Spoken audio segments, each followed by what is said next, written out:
All right, welcome to episode 17 of Topwater Live, coming to you live from the Topwater Studios in the heart of West Michigan, Grand Rapids. And tonight we are talking West Michigan bass. And of course, I am joined again by Mr. Grant. How's it going? Good. Glad to be here. Cool. That was Looking at you. you were supposed to talk for 2 or 3 minutes right there. What? Your response. We should just have that on a button. Yeah. Just save you those 3 words. Is it a problem? Good. What have Happy you been to up be to here. these last few days? Just glad to be here. All right, That wasn't the answer to the question. and let's go down to the table after we've wasted Want to talk enough about that time there. Denali sponsorship? He got on that deal. Repping some Denali hardcore tonight. Oh, yeah. A little bit. Working with them this year. But Good rods. Top not much secret, goes on in my or- life. And at the table, of course, Mr. Mike Anderson hosting us again tonight. Mike, how's it going? It's going great, man. I'm excited for tonight's episode. We've been looking forward to this episode for a long time. Yeah, this will be a Talk a fun little one. bit about boats, talk a little bit about kayaks and the state of fishing in Michigan. So should be an exciting episode for everybody. We had a pretty busy last week too. So it was. Shoot, We did. we left the show last week. It was like 2 days of working on the house, and then got a bunch of work done at We my built house. a bedroom last Yep. week at your house. That And was then- fun. 2 days of learning how to build fishing rods down at Mud Hole in Kalamazoo. So I bet you there's somebody out there watching that was there with us. Probably, I hope so. So if you're For there, and anybody you're, that, yeah, not to interrupt, but anybody that's never been to a rod building class, I would highly recommend going to a mud hole class. They only come around once a year, and they've sold out last year and this year. That rod building class was awesome, like super educational, and building a rod is not as hard as I thought it was going to be, but just the instructors were fantastic. A lot of takeaways from that, so jump on Mudhole's website and check them out. They do a fantastic job. We can talk about that too. We both have built rods Nice. for years. nice. Cool. Not so much Yeah, anymore, what's it but cost? Because they'll do private lessons. that's right. How much do they charge? Yeah, what do they One charge? $199 for the 2-day class. I'll do it for $1.50 a day. Yeah, fuck yeah. There we go. New business venture is born. I'll pay all in pennies. You heard it here I'll first, take folks. pennies, anything. All right, I'm gonna let you run Precious with it. I'm metals, gonna go fix Bitcoin, cameras. you name it. All right. So yeah, it was really cool. We'll just go right into it. Really cool class. It was a 2-day class. We got there Saturday morning, and they had all the individual workstations already set up with the CRB rod holders. And you walk indoor, you pick out your kit, whether you want to do a spinning kit or a casting kit, with your blank, the rod, the reel seat, the cork handles, everything. You get to pick out your custom colored threads, gonna guess you nylon picked and orange. metallic, and color code it to your reel seat. Without even seeing any of your pictures, I'm gonna guess you picked orange. I did pick orange. 100%. The instructors, like I said, they were fantastic. Really cool guys. Just they were joking around all day long. You can tell they travel the country doing this together every week. Kind of and fun. Really would. it was awesome, man.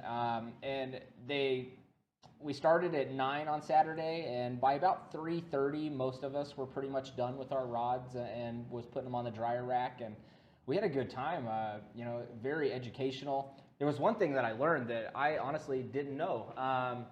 So we take our rod blanks, and they told us a lot of the manufacturers don't do this whenever they're attaching the guides and stuff to the rod. They don't find the break in You the find rod. the spine of the rod. Yeah, they Yep. find the spine. And honestly, that's something that never really clicked with me either, because I've never built one before. So I just assumed that these high-dollar rods that I keep buying, that they've taken their time and done that for me No, already. they don't bother. And they they may don't. look down them and see if they're bent one way or the other, and Yeah. then put the guides there, but they don't typically Yeah. spine them. So you take your The rod. spine is you, where the fabric overlays, Yep. right? You take that carbon or whatever sheet and cover it in epoxy, and it's where the two seams kind of come together.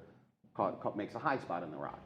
Yeah, you just put the butt end on the rod on the floor and flex it, and it's going to roll, and you can find where the break is, and you take a little chalk pencil and mark the spine, so you know where your guides need to go on that side of the break. And that was the first thing that they taught us when we grabbed those blanks, and I'd never thought of that before. Like, oh yeah, makes You a lot. don't have to worry too much because that does not affect anything with the performance of the rod. It doesn't. It makes you feel good, and it will help it not twist a little bit, but it will still cast just as far. It will just It cast will it set the far. hook just as powerful. Mhm. Okay. You'll have no. Typically, you won't notice. If you don't build it on that spine, most guys that do custom building will tell you too. Like that's like an older school thought is that spine. Find the That spine. used to be the thing. Is find Old the spine, school right? style. Yeah, more or less. And anymore now, it's just like find the straightest access of it and build the straight part. Sure. Yep, that makes a lot of sense. yeah. But we had a good time. I mean, walked us through everything from applying the different epoxies, how to set the reel seat in there, put your guides on there, line those up correctly, and then how to coat them and poly them at the end and put them on a dryer rack and how that works and get your little bubbles out and everything. And it was really cool. And then the second day was more just about tips and tricks and best practices, and you could ask any question that you wanted to ask, and you get take home your rod that day, and they had a bunch of different stuff on sale there as far as guides I'm sure and reel seats. it's and yeah, stuff. merchandising heaven for that Yeah, kind of deal, right? yeah, absolutely. Yeah. Way cheaper than you can order it online, off their website and stuff while you were attending the class that day. And we had a lot of fun. It was really cool. I would highly recommend to anybody that's looking to get into rod building. If you're just looking for supplies, even maybe you've done it a couple times, check out Mudhole. Not trying to rep those guys or sponsor them or anything, but we had a lot of fun. So give them a They little certainly plug. are the largest online retailer of rod building components and stuff like that. yeah. For sure. Yeah, They're we had huge. bought back on Black Friday, Kyle and I had bought a bunch of blanks in preparation for learning how to do this so that, before the season starts, we can whip out, 10 more custom rods. And so we were looking on their website earlier today, looking at components and, carbon fibers and stuff like that we wanted to put together and color code all of our rods and make them look as pretty as possible. And Just don't do the math on how much you're spending on it. Correct. yeah, You realize that you can't build it any cheaper than you can buy it. That's the problem. Yeah, you can't build it. we found out that we could. We think Component we to can. component, that's what I'm saying. If you True. want to buy a Loomis blank, well, what you used to be able to buy Loomis blanks, I don't think you can anymore, but to buy a Loomis blank and put Fuji guides on it and a Fuji reel seat and top quality cork and everything else, let's say that rod brand new is $300, you're going to have at least $250 in components. So we're not talking a drastic savings here. What we I priced think- it out earlier today. We came up with a pretty good savings. I mean, I really on think what we were it kind of depends on what you're looking for as A lot far of it as. depends on the blank and how Well, much you're spending on the blank. so North Fork Composites out of Washington, I believe Yep. it is. That's Loomis. That's Yep. Loomis's company. And so, for example, Kistler, who builds off of all of their blanks, their like $550 rod is built off of the North Fork X-ray blank, which they normally sell for like $250. But they clearanced a bunch of those out last fall for $100. Because you got a good deal on blanks. So if you Yeah, look that was around, the- That's that's the the deal. So you got to key. shop Yeah. around it, and then you're going to get your deal and get your Yeah. cheap rod. so Yeah. so yeah, we're looking at we're going to be in the $200 range for building a rod that they're going to charge $550 for. And you got a great buy on blanks. That makes yeah, perfect yeah. sense. And Yep. so if you can look around for deals, but yeah, just to go out and kind of go off my Yeah. whole and order. Yeah, I don't pay have full a- price. You're not gonna save it. Yeah, I used to build quite a few rods, and I'd get them wholesale, and even then it would be trying to sell a $200 rod for $150 basically, Yeah. because that's what you could sell it for. Right. Compared to a factory one, but. So, Yeah, I totally So get before we that. get too far here, Mike, who are all these people at the table? Sorry, we got right into Dude, it. everybody knows me. So That's right. tonight in the house with us, the fellas from West Michigan Bass joining us, Mr. Cyrus, Ruel joining us. Thank you for coming out Thank tonight. you. Happy to be here. Brought Justin Keithley along with you. Yep. Comic relief at the table. Apparently. I hope so. I don't know. Our chat made the day go by a lot quicker today, so Yeah, that was good. That was very entertaining. that was some good content. We should post some of that on That's the that's what happens when a bunch of IT guys get together, right? Like everyone's sitting at their computer all day. right? Take a That's break from the true. computer for a minute. To my right, Mr. Luis Abanya is joining us. How's it going? How's it going, bud? Good. Thanks for joining us. Finally brought you out of the Yeah, gallery out of into the the crowd. table. It only took us like 16 weeks to get you over Lingering in here. the darkness over there. But you threw out some great conversation pieces last week, so we wanted to get you right up front this week and just build off that. So some great questions coming from you to Dan last week from 2K, and that was a lot of fun. So Yeah, absolutely. thanks for joining us, man. Anytime. Fishing personality, fishing with Diesel, Mr. Matt Diesel at the table as usual. Thanks for coming out again, bud. Thanks for having me. What's new, man? I've started the long process of kayak rigging.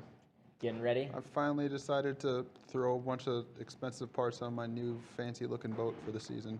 Right on. So it's 5 weeks. It's less than 5 weeks now. Less than 5 weeks. Less than 5 weeks before we make the big trip down to Gunnersville. So I got to get ready for that one. It's going to be fun. More and more each week when we hold these episodes, I know the people at home are probably getting sick of us talking about this national championship and this NC, but man, we're geeked for it. We're excited. 60-some Michiganders going down there to fish that state or that national championship. That's going to be a lot of fun. Oh yeah, I'm pretty We excited got for some that. side bets going on too. Everybody's staying at different houses down there in large groups, and we had a good conversation going today on the Michigan Kayak Trail page. Yeah, I saw that. I Oh, was checking boy. in every Here once we in a go. while. You want to bring that up? That was a lot Not of fun. really. But I know we will. We'll get into that in a little bit. Yeah, I figured you'd say that. Hey, Miss Sammy Kay joining us down here. Thanks, Sammy, for coming back. You were on the show just a couple weeks ago, and here's every week supporting. So thanks for coming back out. No problem. Can't pass up an opportunity to take Cody Hart's spot and eat his Girl Scout cookies. so- Yeah, thanks, Cody Hart, for ditching us tonight. Wait, there's Girl Scout cookies? Oh yeah. Oh yeah, yeah, we got Girl Scout cookies in the house. Had to take a deep We were breath. just talking about cookies. He's like, after pizza, I want Yeah. a cookie. Cookies. Did you bring cookies? I'm like, no. I saw some Thin Mints back there, but I didn't want to open them up. No, help yourself. Help yourself. So let's get into West Michigan Bass. Let's start the show off right there. So tell everybody at home a little bit about West Michigan Bass, and then we can go into the tournament schedules, the season, how all that works, how people can join West Michigan Bass. And We already got a comment posted up on the screen here from somebody at West Michigan Oh, Bass, imagine I guess. that. Oozers, yeah. Oozers. I fixed it after They're that. oozers, yeah. Justin commented on his own web show. That's Hold on, incredible. I've got the correction here. There we Yeah, go. there it is. Yeah. Yep, we're good. Man. I love it. Stir that pot. Pretty soon, yeah, I'm gonna go live while we're going live again too. I think. Yes. Like you gotta go to West Michigan Bass's Be the Facebook page double, to the get double live thing. Yeah, you can get like the behind the scenes look, right? Yeah, This is all- absolutely. this is everyone expects this nice public or polished. Get you the know, behind the scenes thing here, view. and then like they can see what it looks like. Right on. General tomfoolery Yeah. that happens. So, West Michigan Bass. Anyway. I We're love this actually- episode already. I feel like we're gonna It's be just gonna bouncing be this, kinda, bouncing back yeah. and forth all night. It's going to be ADD episode is what it's going to be. It's gonna be Good times. content. We are the largest bass tournament organization in the state by member count and by tournament count, I believe. As far as the DNR is concerned, we host more events than anybody else. How many events do you guys host? We were talking about this a little bit ago, Yeah, and I was kind of we're- blown away. We're listed, I think, right now at like 217 this year. Amazing. You can fish a West Michigan Bass event any night of the week. That's Or any day of the week for that matter. We run weeknight divisions Monday through Friday. We have large Saturday series. Our Hair of the Dog series is our Saturday series. We also operate the DNR Sports Their Tournament series, which is a Saturday 5 tournament series. And then we have 3 or 4 Sunday divisions that kind of depending on, they typically run 6 tournaments each. So there may be some double Sundays, otherwise single Sundays, just depends on where you're at. And we operate from just south of Grand Rapids, Wayland, Allegan, to almost the bridge. nice. Everything this side of Lansing, and we have 1 Sunday division on the east side of the state. Wow, man. So you guys are covering large portion of the state, a tournament every single day of the week. Pretty much. That's amazing. That's a lot of Yep. fishing. And That most is of a our lot of stuff is, fishing. very affordable. Our weeknight tournaments are $40 entry fee. Most of them Sundays, I think, are 80, 60 or 80, depending on how many tournaments. So very affordable. Yeah, that's- absolutely. That's awesome. It's like a golf league, right? Yeah. Our weeknights kind of run like golf league. It's like every Tuesday you're going to go fish. It may move to 4 or 5 different lakes throughout the season. Show up, chat with the guys, fish for 3.5 hours, weigh your fish, and Yeah. off you go. Yeah, that's exactly how how Topwater kind of got its start was instead of going golfing or bowling on a Tuesday night, hey, That stuff's dumb. let's go fishing. I mean, let's be honest, right? golf's Yeah. stupid. Yeah, nobody Yeah. wants to go I play can't golf. golf. Nobody I wants grew to up go in, bowl. next to a golf course my entire life. Never golfed once. I worked at a golf course where I could golf for free, and it was a nice course. I never once played. Right? Oh, I grew up on one, so I went all the time. I worked at one too. It was Bel Air Country Club in LA. Played it once just to say that I did. Yeah. That was about Right? it. Yeah, all the guys I knew that worked on golf courses when they were like teenagers just would like rob the leftover beers out of the golf carts and had the multi-pack of beer when they were like 16 years old. Yeah, I had like a large collection of cigars that people left in the Yeah, carts. yeah. And then like when we close up, we'd take the gas-powered carts and do donuts back in like the landscape mud hole. Like, that was, I love was it. working at a golf course. So large amount of tournments. Yes. Affordable for everybody. Yep. That's awesome. And most of our tournaments aren't that big. I think our average boat count on a weeknight tournament is 12 to 15 boats. A lot of those run on your smaller inland lakes, couple 100-acre lakes, Reed's Lake and Big Whitefish and Fremont, that kind of stuff. Our larger Saturday series, what did we average last year? 64? That was 62? just under 70. just under 70 boat average on our Hair of the Dog series. Why do you keep Facebooking I don't know why yourself? he keeps putting it up there. People are accusing me of stuff. Hooker's like, this is the most words I've ever used in a day. I'm like, that's not true. You don't know me. That's really the only thing I have to do back here. So That's hilarious. that's my one job. It's got to stay involved. We do, I don't know where I was at. As far as, Saturday tournaments are big, Sunday tournaments are small. They're 20, 25 boats, so it's, Right on. it's a matter of what kind of field you're comfortable with. We got a little bit of something for everybody. One thing with our weeknight divisions and Sundays, you can bring, anybody under age of 12 can fish free as a third in the boat. So if you want to bring your son, your daughter that's under age 12, and we don't charge membership for anybody under 15. Yeah, 15. 15 and under do not pay West Michigan Bass membership. They can show up and fish anytime. awesome. They just pay entry fees. Everybody has to pay Sure. entry fees. Yeah, for sure. We also run, and our membership is $40 across the board for everything, and it's a 1-year membership. You can fish any tournament you want to fish.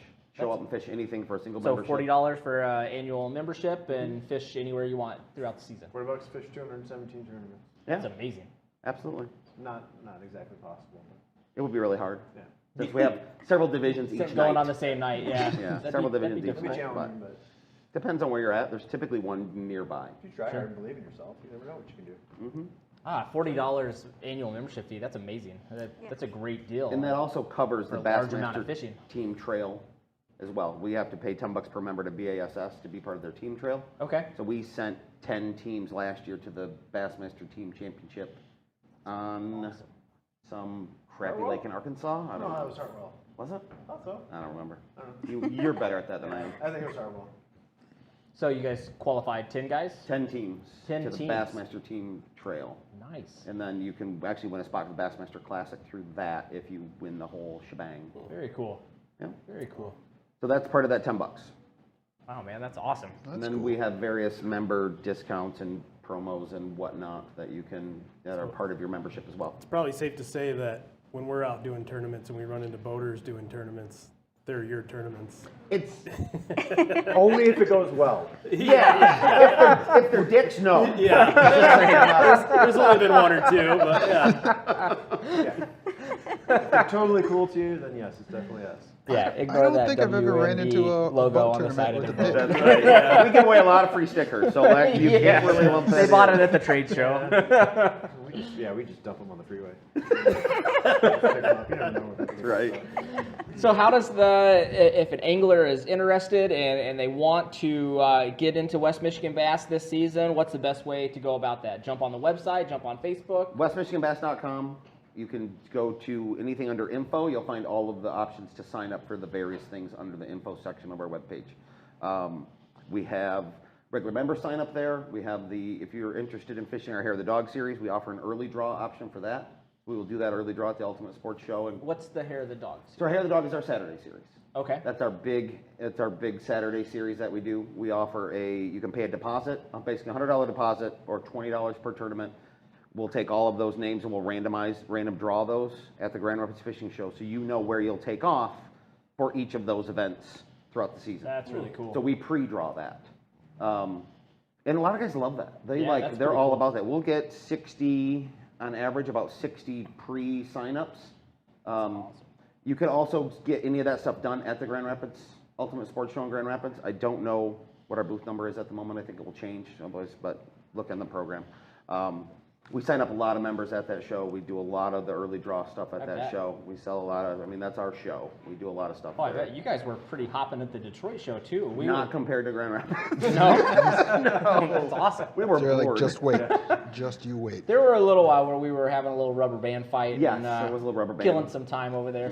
I'm bringing Nerf guns to the Grand Rapids show, I decided, Kyle, Yes. so That's a good idea. better be careful. Bust out the Nerf guns. I think we're off in the middle of nowhere for that show. Well, I'll just sneak up and shoot you then. Yeah, It'd be fun. We're on BFE I'm nowhere. not sure what our booth number is for the. Yeah, I don't know. We're off. We're off in the middle of I nowhere. haven't even looked yet. Slingshots? The water balloon one, the big one. Oh yeah, water balloon launchers. I think. Ooh, I got one of think those. The Voss place would frown on that. Across the sports show. Yeah, I they'll think love the that. Voss would frown on They'll that. love that. Fill it with paint. It'll be fine. So we also have, before I forget, a dedicated college series. So wow. it goes by two names. It's either the Michigan College Bass Circuit, which has been around for 6 or 7 years now, probably. We bought it 3 or 4 years ago. It's college tournaments, right? It's college versus college. We set the schedule and the dates for that. They run on Sundays, so they don't interfere with other things, working and stuff like that. Because these kids all typically work in the summer, so that keeps their weekends relatively free. Or if they need to pre-fish, they can do that too. Right now, that schedule is out. That's under either fishmcbc.com or michigancollegebassfishing.com. I don't know. There's multiple domains. FishMCBC is the easiest one. Yep. We also have a dedicated high school series that we launched last year. Nice. So it's WMB High School. That's West Michigan High School bass fishing. I should remember all these URLs. I went and bought like a bunch of them. We have the Fish MHSBC. We have that too, but also like Michigan High School Bass Circuit is a URL as well. If you find us on Facebook, you can look up Yes. Michigan High School Bass Fishing. So true. the high school circuit, you guys have different high schools from all the different areas coming Yes. out and competing in their own series that way Yeah, too? and the high schools are building teams like the colleges are. Yeah, for So sure. I mean, Fruitport had guys out there in Grand Haven. My son fished. He goes to Grand Rapids Public. Fished with a buddy of his from Jenison. So you don't have to be part of a team. Same with college. If you're a college student, you can get a partner and fish. If you're a high school student, you can just get a partner and fish. Oh, that's really cool.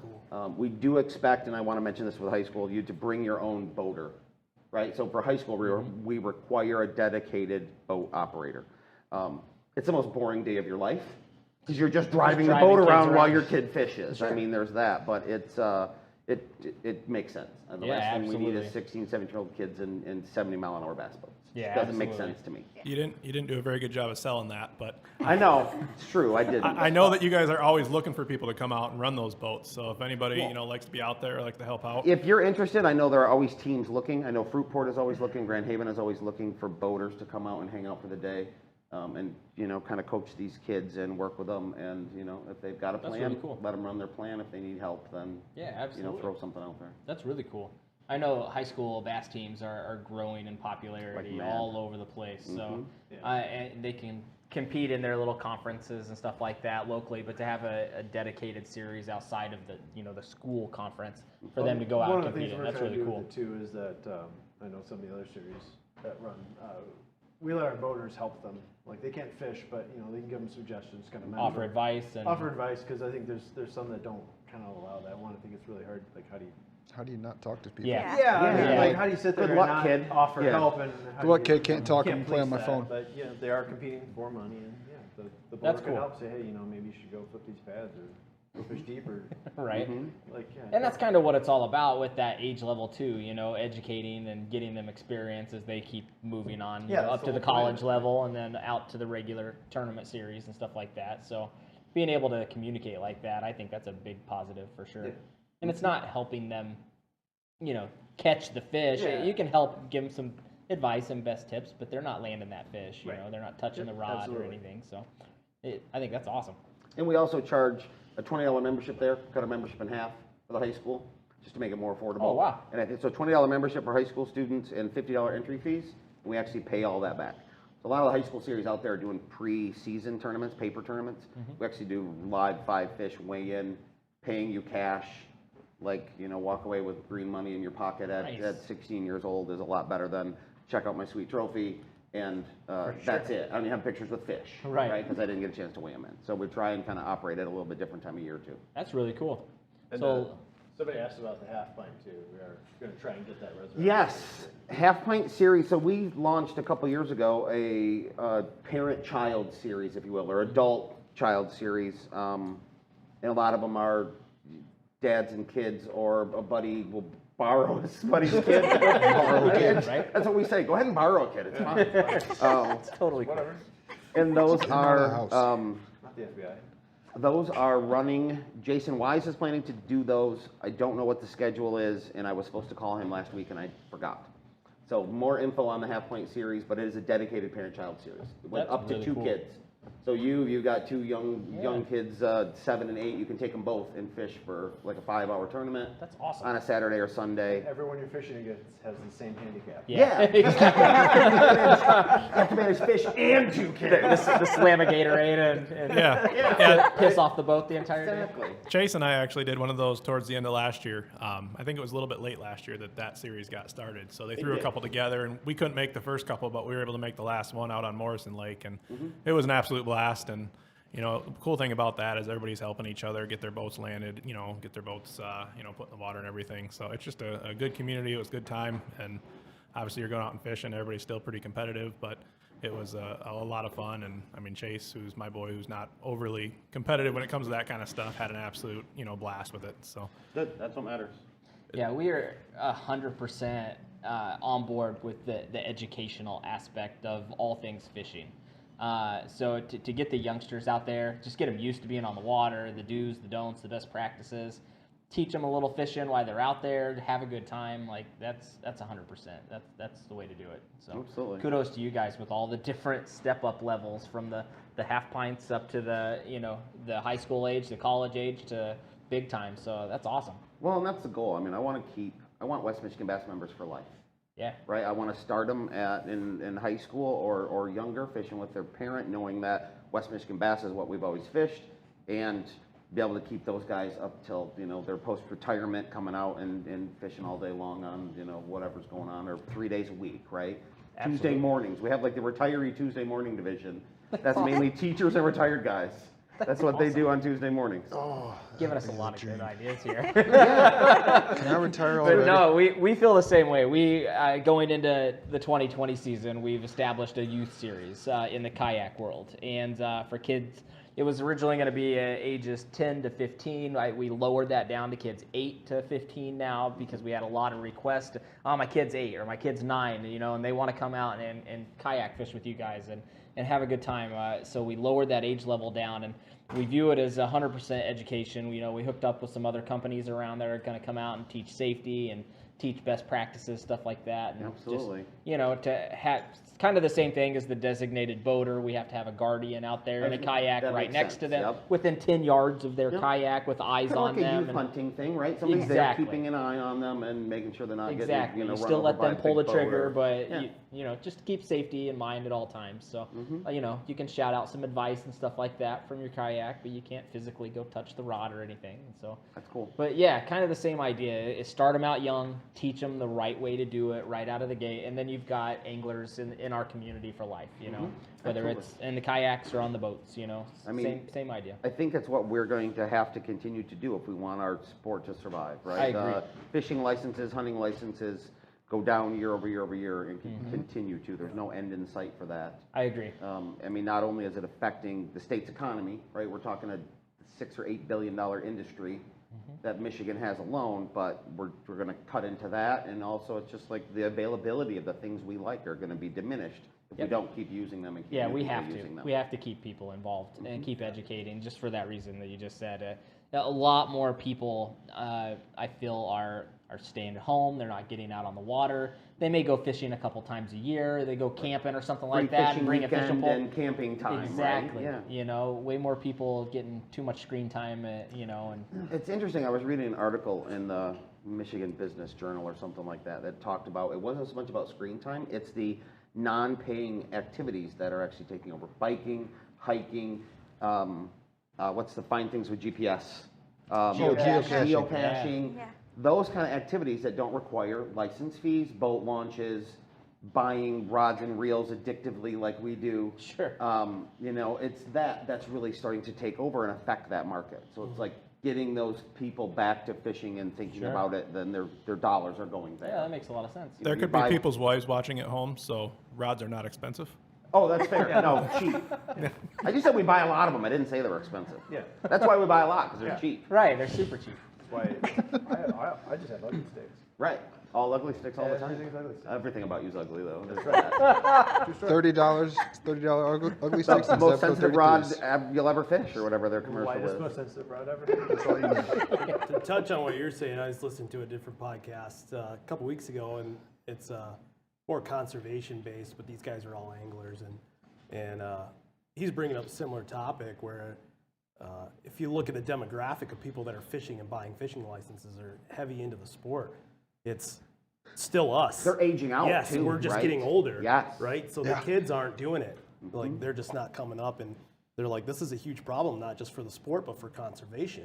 So, I mean, anybody will tell you that hunters and anglers are huge supporters of the conservation financially alone, if not in their hearts, you know. Yep. And that's going to be a big problem. And these guys were in Florida, so they're really worried about what's going on down there with their problems they're having. And yeah, that's if we can't get these kids in and Got to keep them interested, keep them engaged. keep them interested, then Yeah. the future generations are going to have a real problem on their hands. I think so. That was one of the views that we had talked about with our youth series is, you know, getting the newer kids out on the water. Maybe you don't have a mom or a dad or a grandma or grandpa at home to take you fishing, but we still wanted to be able to offer that possibility to come out. And we've got some helpful friends that are helping us out with kayaks for kids that maybe don't have a kayak and stuff like that. And with us, you know, we're a little bit different than the boat series where we do everything with, you know, our cell phones out on the water and stuff like that. So a lot of these younger kids, they're already used to, you know, snapping a photograph or being able to play on an app and stuff like that. So I think that'll definitely help them. And we just need to hone that skill, you know, and show them a little bit how to do it. But just getting those kids out on the water, that's going to be the biggest task, is getting them away. You know, It give 'em a doesn't take chance him to- much. I got my nephew hooked last year. I put him, we're sitting around one day, he's like, Uncle Matt, I want to go fishing. So we got a couple kayaks, went fishing. He caught his biggest bass, 20 and a half inches, I think it Right was. on. And I got videos of him standing up there, hooked. just hooked. Caught all by himself, standing up in the kayak. I was pretty pumped for him. It's like the biggest bass I've seen pulled out of that lake in a long time. So I was pretty happy for him. It's exciting. And I think once you get these kids out there, whether it's out on a boat or, you know, in a kayak, and they get to do it, you know, kind of repetitively and do it a couple times, you get hooked, you know. It's an addiction for sure, just like it is for us that, you know, live this every day. It's an addiction for sure, and those kids jump on that just as much as we I've do. already got requests to go back again. It keeps asking, when are we going? When's it? I was like, Right when on. it's warm outside. Yeah. It's cold. I don't We'll play slide that game. boat out on the ice and go ahead. Yeah, I don't play the ice fishing game. start practicing. So walk us through, for those of us that have never participated in a West Michigan Bass tournament, what's an average tournament like? We show up to the launch with our boat, and we've already registered for it. We've got our pass. What's an average tournament like for the guys showing up? I'd say average tournament's probably one of our weeknight deals. I mean, there's a lot more of those than there are the big Saturdays. But, I mean, for the most part, you know, get there 30 minutes at least before it starts. Find the director, have enough money on you to pay the entry fee, and So you pay, pay on the you spot. pay on the spot. Pay at the yeah, ramp. they'll take Okay. care of it right there. You don't have to necessarily be a member. You can sign up right when you show up if you want. It's easier if you do it online. So a buddy But tells you, hey, take we it. got a tournament, you know, there's a tournament down the street on our Yeah. home lake, something like that. I want to go fish it. Yep. You can sign up, The director register, will handle it everything all. right there with the Roll director. it down, they'll set you up. I mean, you got to pay your That's membership. awesome. Yeah, you got to pay your membership and everything. But And cash, Yeah. remember that. Cash at the we ramp. don't take credit cards at the ramp, but Right? Sure. Our directors are not set up to do that, so cash at the ramp. But yeah, I mean, that's basically it. Most of those are pretty laid back. Like you said, it's more like a golf league type thing. You know, Okay. It's just, So- most of the guys know each other. They've been fishing against each other for a decade or two, right? Because it's Sure. community. Community. There's a core group of guys that Yeah, usually follow those community things around that lake. And yeah, it's just, it's really pretty easy. And even like Hair of the Dog, right? That's 70, 80 boats at times. You know, if you don't do the early draw, you can still just show up, sign up. I just want to fish White Lake one time. Okay. That's cool. Come on out and pay and fish. Sure. Yeah, that's Right. it. And it's still super affordable, even if you're just doing it that one time. So you know, actually, it's like yeah, going out it's to not bad. dinner I and a mean, movie. You know, it is right. It's like a night out with your significant other, Right. Right. If you want to go fish a tournament, it's not including fuel or whatever, but our entry fee for our Saturday series is 120, and it's a one-time 40 membership per angler. So it's a matter of come on out, spend it, and you can fish multiple times. And that's the thing. Once you buy a membership, Yeah, you don't you're need good it for the again until year. next year. Yeah, you're good for the year. And that tournament too, it's a different stakes, right? You're $120, but you're at $2,000, $2,500 if you win. Sure. So. Right.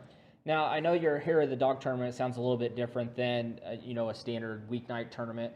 For us in the kayak world, most of our tournaments are all shotgun launches. So everybody gets to the same ramp. Everybody can get their kayak in the water. You got to stay within, let's say, 30 yards of the launch until it's go time. Is that pretty? I've never participated. No, in it's actually in illegal. It's illegal to We're do not shotgun allowed to do that. launches for bass tournaments If you're in under power, Michigan. yeah. Okay, so You can, we you can. can. So how do you guys? Let's say you got 20 teams showing up to this weeknight tournament. You've got 20 boats there. Everybody's putting in the water. How does that work? Do you have to use multiple launches for the tournaments, or Not typically. We base tournaments with enough facilities or with proper facilities to run a tournament out of. Right. Okay. We won't pick a lake that has a 5-boat launch. Sure. Because Got to be adequate parking for all those trailers. Yeah, whether it's street parking. I mean, we do a lot of tournaments on Reeds, and there's a lot of street parking there. Sure. And guys use it, right? Or they'll park. They set up something in the middle school last year. They could park there for part of the year. But we typically pick lakes with facilities to run tournaments on. That's one of the first things. I was going to mention, when you get there and you get signed up, talk to the director, because they'll kind of give you a quick rundown of what's happening. Hey, go ahead and get your boat in the water because we're going to take off in 20 minutes. And get yourself launched, or if you have a buddy launch it, he'll park, grab you, then just float around and wait for the next thing to happen.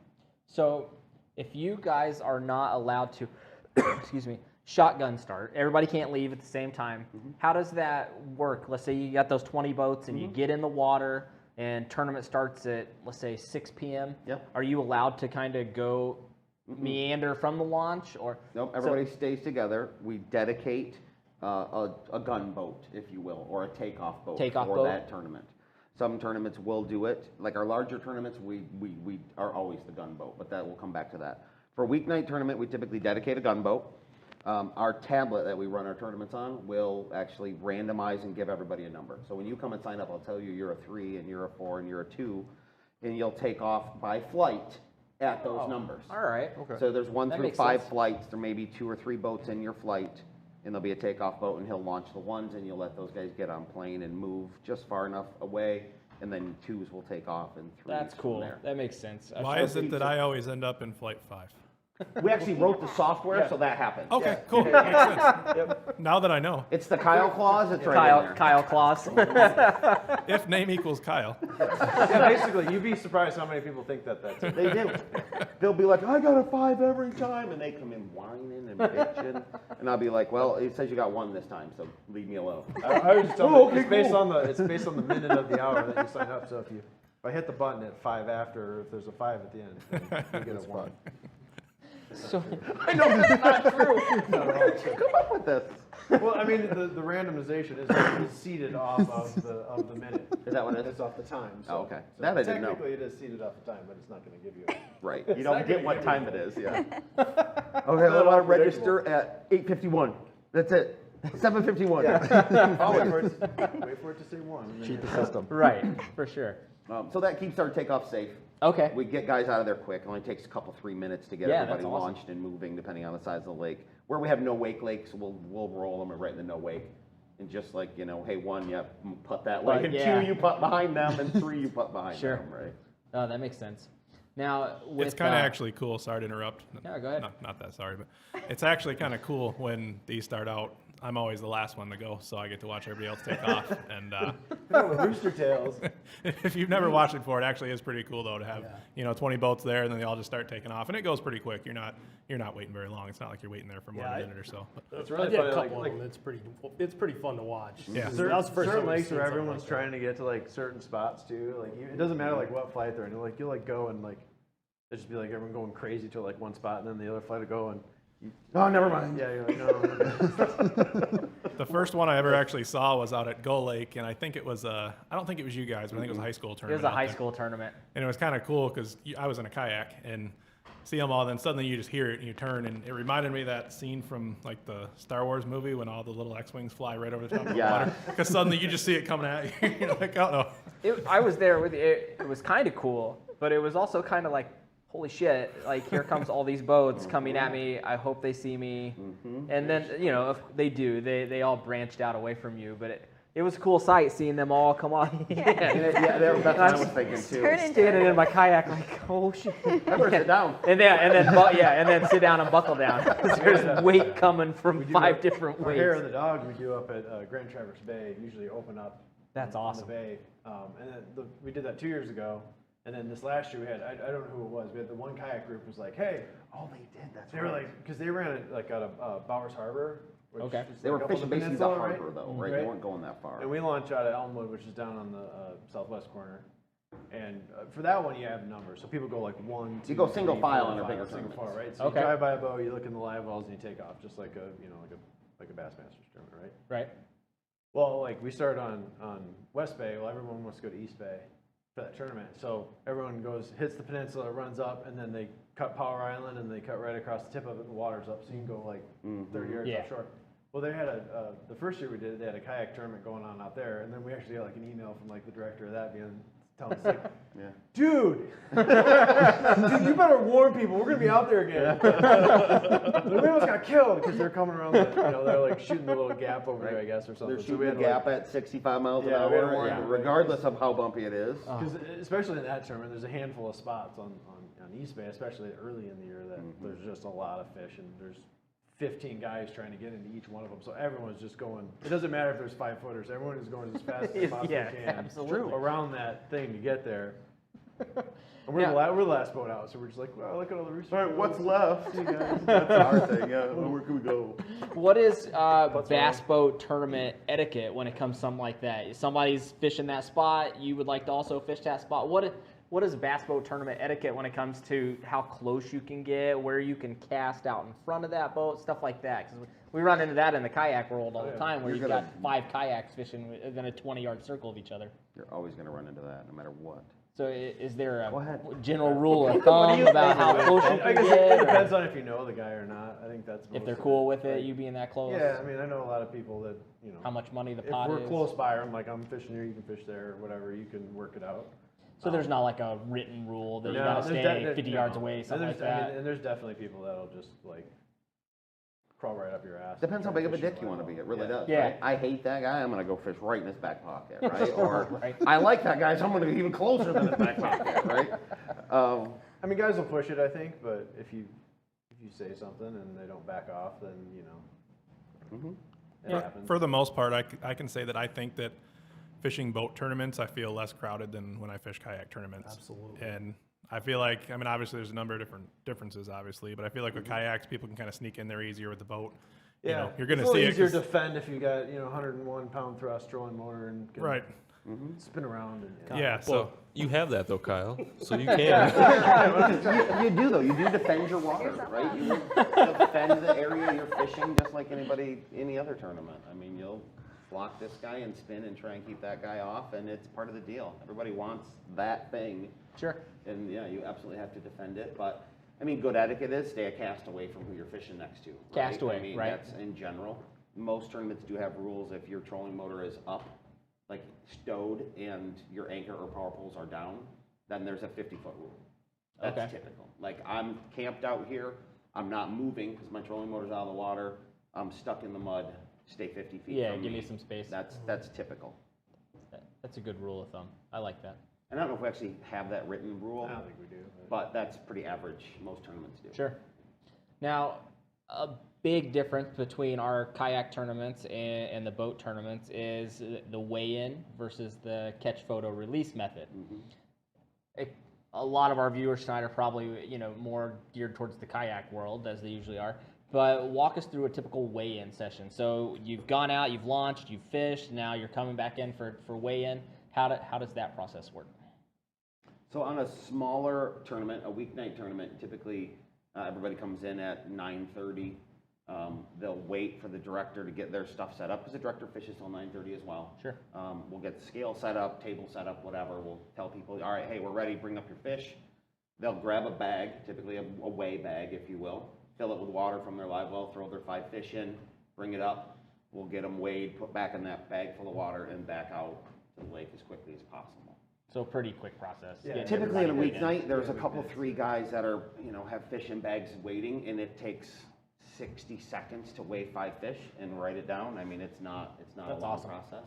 That's very cool. Our bigger tournaments is a lot more involved than that. We've actually, Justin designed a process in the software to really streamline our large weigh-in process. So the first thing to know if you're ever fishing a big tournament, make sure that you can either use their weigh-in bag or if you can use your own. We require people use our weigh-in bags. Okay. That's one of the first ways we control the flow of fish. So leave those fish. Those fish will do better in your boat with the pumps running than they ever will do in a bag for 10 seconds in one of those bags versus being in a live well. Sure. Unless your live well's going dry, leave them there until you're ready to weigh your fish. You bag up your fish, you bring them in with enough water to cover them. At that point, we have a tank system that we actually had custom built last year. Yeah, last year was the first year we had a custom built tank system made for that.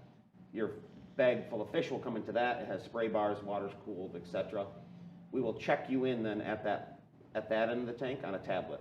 So we already know how many fish you have, whether they're alive, what's happening, what the team is already checked in at that tank. From there, those fish are transferred to a mesh bag. So from a regular solid bag to a mesh bag, still in the tank. At that point, when we call that team up, because they're already checked in, we can see who's coming, who's on deck, etc. We'll bring with that mesh bag, the water will drain. We'll walk up, we'll weigh them, we'll weigh their big one. At that point, then they're moved into a basket and then brought right back to the lake. So Nice. those fish are typically only dry or out of water, let's say, for 2 minutes. At most. Yeah. At most. If somebody's snapping a picture, maybe it's 3. Right. But your average That's largemouth awesome. bass is totally fine with that. Yeah, that's awesome. So I've we never keep actually that. been to a weigh-in process before. Come check it out. So I was curious about, I've watched plenty of YouTube videos where the big guys are up on stage with their baskets and shit like that, and waving their fish around. So I didn't know how an actual weigh-in process worked. Yeah, Step. I mean, under the covers, we probably run a very similar way that they do, just minus the we don't let Yeah. we're not The hero about. shots. Yeah. You don't get the hero shot. You can do that. Get over them there, in, get them weighed, get them back to the lake. Yeah. Like I want to for go sure. home. Yeah, there's that too. I mean, I got to get out of here. So let's do this. and part of why our tournaments are successful is because, especially our bigger tournaments, is because of our weigh-in process. That's awesome. We average about less than 60 seconds per boat when we weigh fish. That's awesome. So an average of 75 boat tournament, those guys are paid and driving home in 2 hours.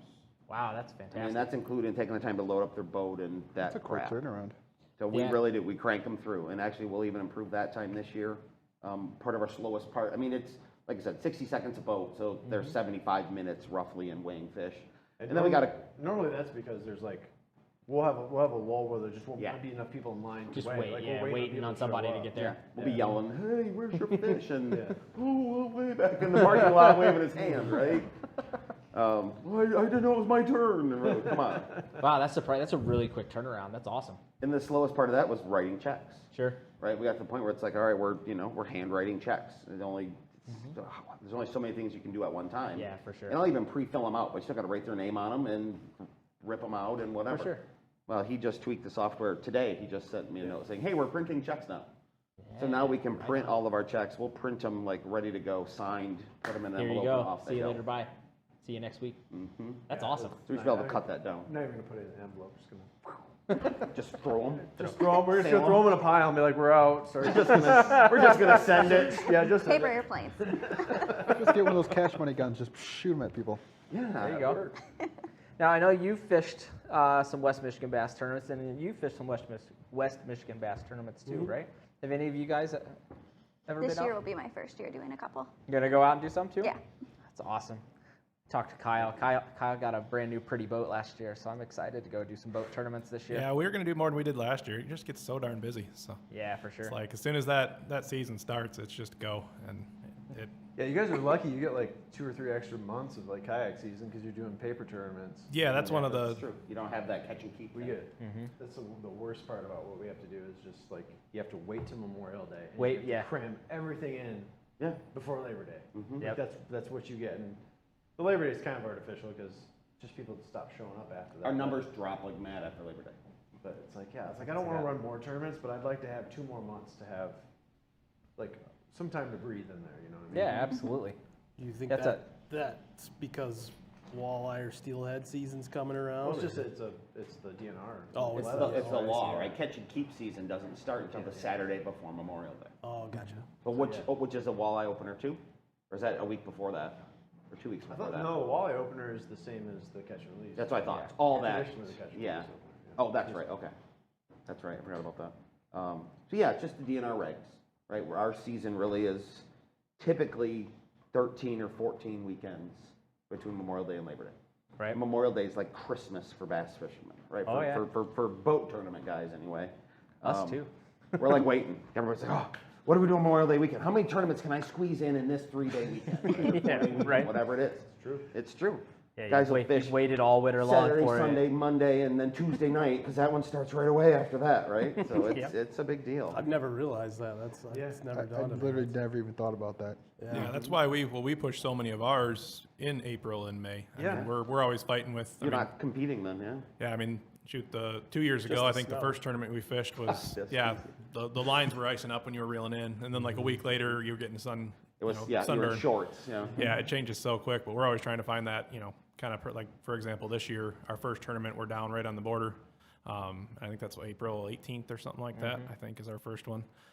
But I know that's like April and May are just crazy because we're trying to get as many as we can in before, everything kind of opens up. So. Yep. And then, of course, Plus you guys got to deal with big boats too, right? Yeah, that's what I say. Pontooners and skiers and jet after skis Memorial and- Day, obviously the pleasure boaters and the guy, doing 40 laps around you with his jet Yep. ski. And Hey, what are you doing? Yeah.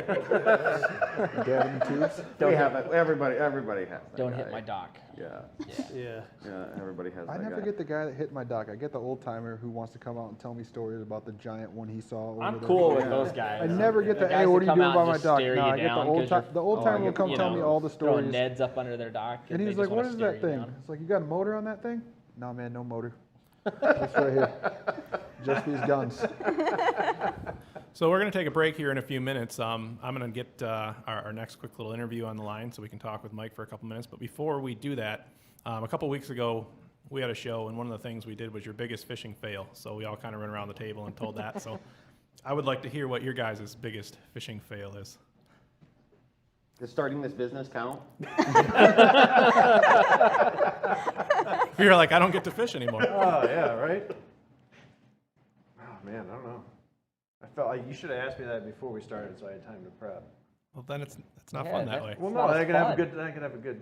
Is there anybody? I think everybody was here when we did it last time. I have a West Well- Michigan bass one. I have, All right, let's- I have a couple of fishing fails I can share. So too. we did a tournament on White Lake with West Michigan bass, and they're in my buddy's boat, and so we get out, way out on White Lake, and I hit the bilge because I'm standing on the back of the boat, and it's pumping, and it's pumping, and it's pumping. I was like, man, that's weird, and also my buddy who owns the boat turns around and goes, I didn't put the plug in. Oh my God. So I'm wearing moisture wicking clothing from head to toe. So I'm like, screw it. So I strip down to my skivvies, jump in, and I can hear the guys fishing down the way just laughing because they know exactly what what happened, yeah. And put the plug in, and I get up, and I'm like, you got a towel? And he's like, yeah, man. And he throws me this towel. Cool. Drying off. I'm like, man, this thing smells funny. He's like, that's hot sauce. And I was like, sweet. So I get dressed, and the whole day I smell like hot sauce. yeah. The boat, you guys probably know. bass boat saver, all Yeah. the same stuff. Yeah, he's like, oh, it's hot. He's like, that's probably not good for you, man. And I'm like, cool. I'm so slippery now. It feels so silicone. Yeah. It's like shiny. I'm glimmering. Breaking out in a rash. Yeah. It was a good time. Boat Nice. went 2 miles an hour faster if he was all shined up though. Yeah. All right, what's your fail? My fail, and I don't remember how long ago it was, but I think you were there. I had a fiberglass crankbait rod, and I was watching Hatchu. This is a good one, yeah. See? I was listening to Hatchu, and he's a fiberglass guy. He is too. He likes fiberglass crankbait rods. I do not. I think everything We had should be that discussion. graphite. But that's He was one of pretty them last adamant. weekend, yeah. Everything should be graphite as far as I'm concerned. But so I have this fiberglass rod, and I've got a Series 5 or 6 Strike King crankbait on there, and I'm like, ugh, and snag myself in the back on the comeback, and like right in there, and I wore that T-shirt with 2 holes in it for the longest time. Still, I think I had to have him As a pull the hook out. reminder. But it was not that deep though. I remember that. No, it didn't. Like, 'cause the rod was so whippy, it like just barely stuck there, just enough to bleed a little bit. True. It's awesome. So yes, that was my biggest fishing fail I can think of right now. I don't know. Mine probably was. I don't know if it was a fail, but it was kind of a funny accident, sort of. Coming. So normally we have a demo boat from DNR we always fish out of last year, So like the one time I got my boat out of the garage like the whole summer, we were gonna go up to McLaren Lake. And I'm driving down 96, I live in Lowell, so I'm coming across 96, I'm meeting him up on Alpine, and I get to, I don't know, before Plainfield Avenue. I heard like just kind of like a pop, and I have a pickup truck, I got a toolbox in the back, and I thought my toolbox had slid across the back of the truck when I was kind of going on the curb. That's what it sounded like. So anyway, I get all the way to Home Depot, which is like 4 or 5 miles, right? Meet him, putting stuff in the boat, meeting up, and I walk over to the side of my boat, and I notice a wheel on my trailer is like totally kittywampus. I mean, it's like sticking out like this. I'm like, hey, look at this thing. Like, what do you think's up with that? And he's like, I don't know. And like, I'm like, that thing's really screwed up. And I look at it, and like, the hub's kind of blowing out. And I'm like, oh, the whole center cap's gone and everything. I was like, I totally blew a bearing on this thing. I'm like, shit. I was like, so now what do I do, right? So I'm like, well, I guess you're gonna have to go get the boat. His boat's in Newaygo, right? So he's got to drive to Newaygo. We're going to McLaren, which is like Hesperia. right? Like nowhere in between where we're going. Yeah. So like we're so far away from there, and like we're running it, right? It's our tournament, so we gotta get there. So like I literally, he left. I jacked my boat up to take the tire off, and like I got it off the ground, and like went like that. And it goes, boom. I mean, it just fell right. I mean, it was gone. just gone. Gone. Lucked out. I got totally lucky, and I was just like I drove it like that for I don't know how long. And I have a diesel pickup, so it's like I didn't even feel it. Can't hear it anyway. I couldn't hear it, couldn't feel it. I'm just like, oh man, Dang. that could have been pretty. That could have been a big time fail. Yeah. Holy smokes. And it ended up being what, a new axle and everything you put in there, didn't you? No, I threw a new, I just threw a whole new hub on it. Okay. Basically. I thought you ended up putting one of those axle thingies in there too. No, I should have. It's kind of a piece of junk, but. All right. Well, we are going to take a quick break, and then when we come back, we have an interview with Mike Cheatham. And then if you guys want to stick around, we got some other topics we'll talk about. If you don't have to be anywhere too quick. Nope. So we're here. we will be right back. Awesome.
Hey everyone, Abu Garcia Pro, Hunter Schrock here.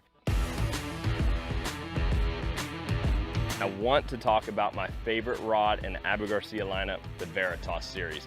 I have a ton of confidence in this rod. It's one of the first rods I've ever used, and it's grown with me throughout the years.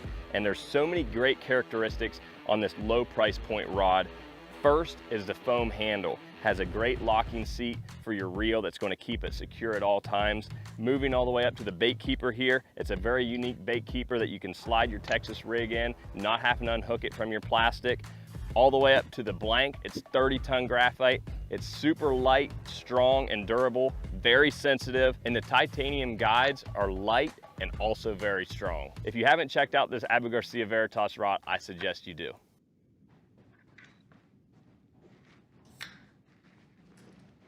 All right, welcome back everybody. Thanks for letting us take a quick intermission. And we are going to welcome very special guest, Mr. Mike Cheatham, to the episode at this time. So we'll let Kyle patch him in real fast.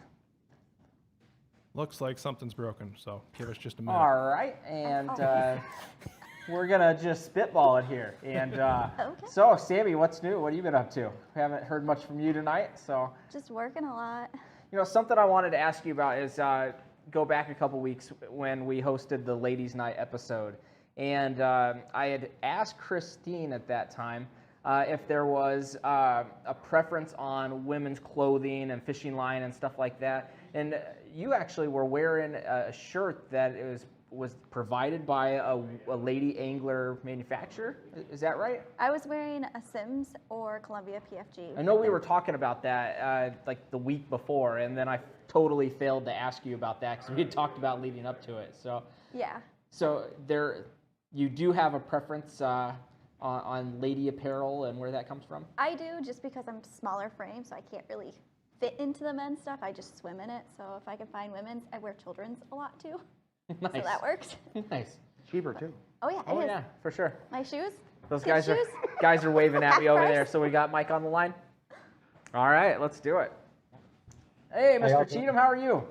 Good. How y'all doing? Doing well. Thanks for joining us tonight. I've been looking forward to this chat for a long time. I've been following you on social media for a while now, and definitely wanted the opportunity to chit chat with you about some kayak fishing.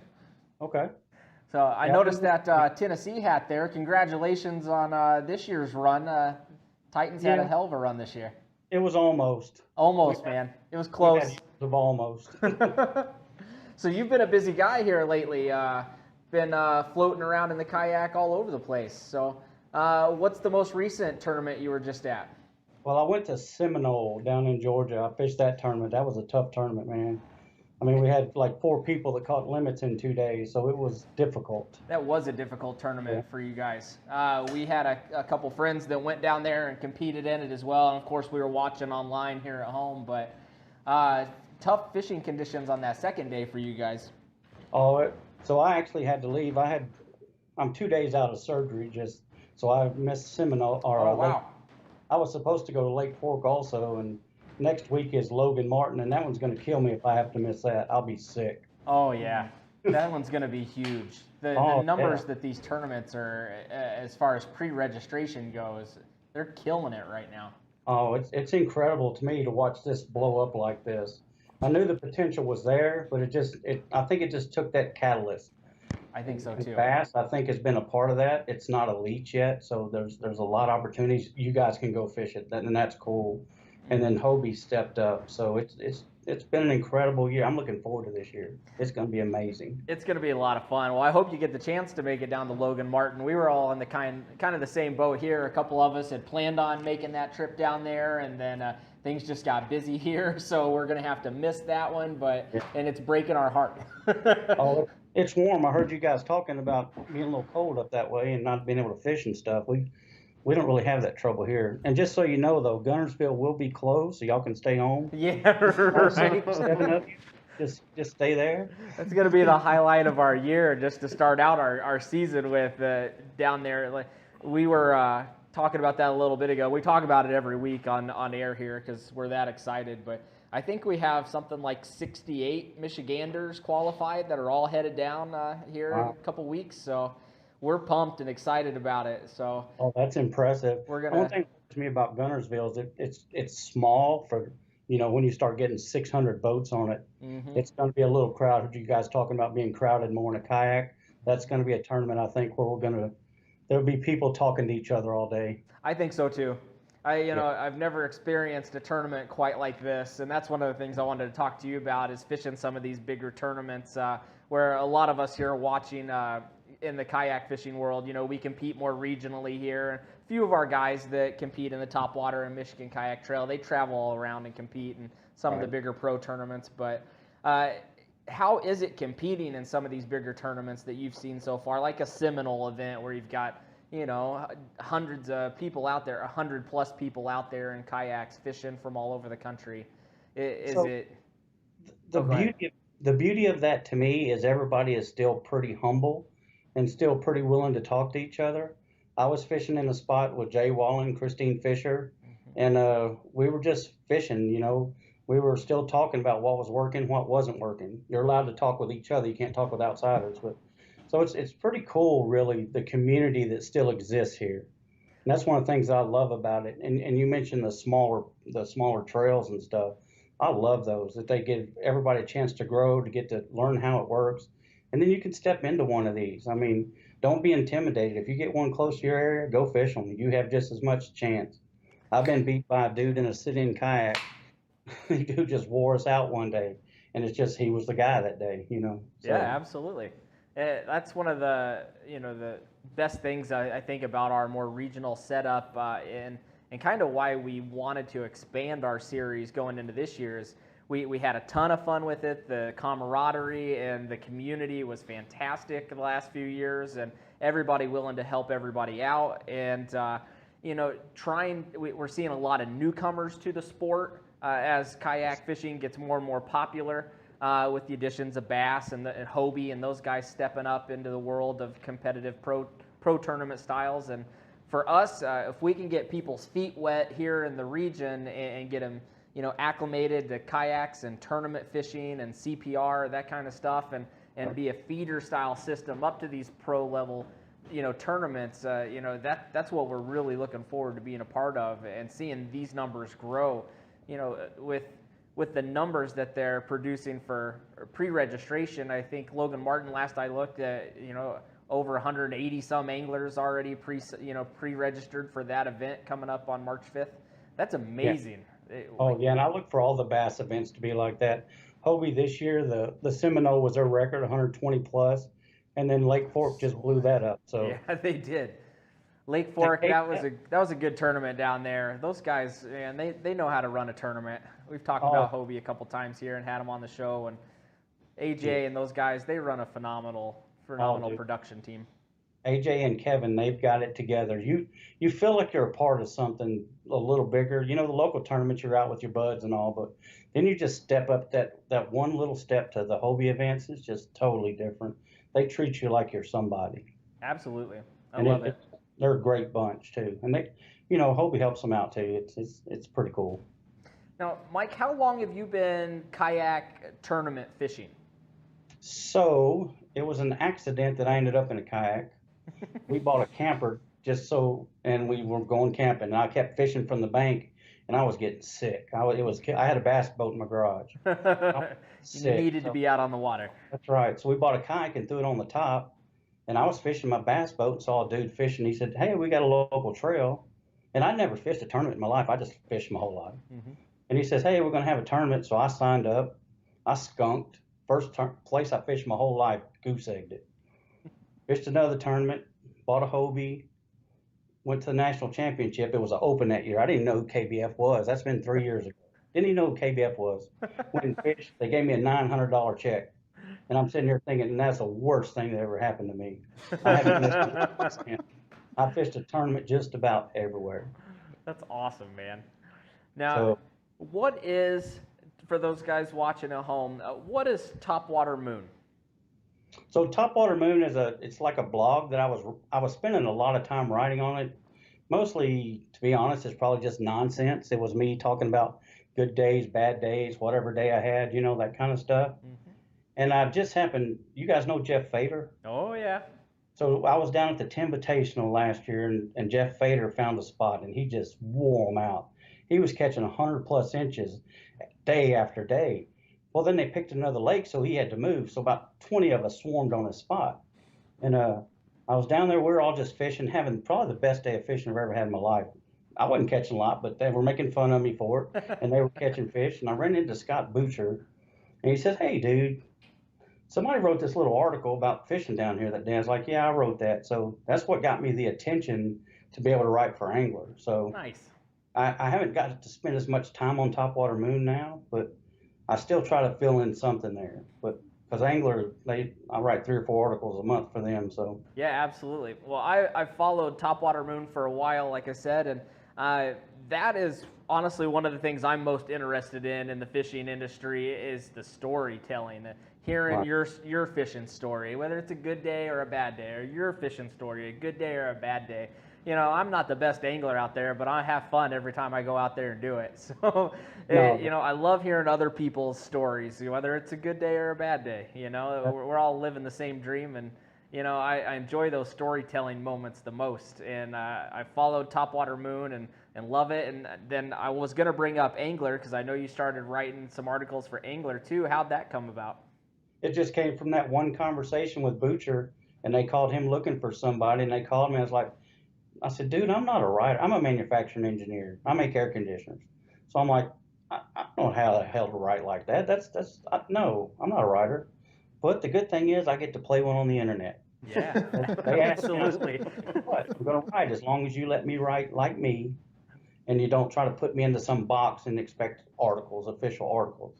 So I've been blessed. They've let me write as me, and I still get to write the stories. I get to write the other guys' stories, guys that win. I've got to do a lot of recaps. I'm learning a ton. Now I've got to use that to beat them. But Absolutely. Yeah, it's like Russ Snyder's. I've got to interview him so much lately. He just lives up the road too, so I'm thinking about just letting him move on in here. Yeah, for sure. To save you some time. Yeah, he's just smoking everybody this year. So. Yeah, that guy's on fire right now. Holy smokes. Oh, and he's I don't know if you guys know Russ. Not personally, just over the last year or so, following him online. I know what kind of business he runs and stuff like that, but I don't know him personally. Oh, look him up in Gunnersville and just talk to the guy. He's a super cool dude. He's gonna have a line. Oh yeah. No, he's just that kind of guy, man. He's just a super guy. So, but that's how I ended up writing. Not everybody has to be a writer anymore, but anybody can play one on the internet. So. Yeah, absolutely. Well, you do it very well. What are some of the last couple Angler articles that you've written so people watching at home can jump online and check it out? I did a recap on the Seminole event, and a lot of it was about pre-fishing because everybody just kind of struggled during the tournament. There's one I talked with Jody Queen about fishing a chatterbait, kind of like that one. There's one that's probably going to be a little controversial coming out about motors on kayaks. Oh, and, we've had that talk here a couple times. Yeah, I'm sorry I missed it because I'm a fan of no motors, but I realize that's naive to think that they're going away too. All right, somebody cut this guy off.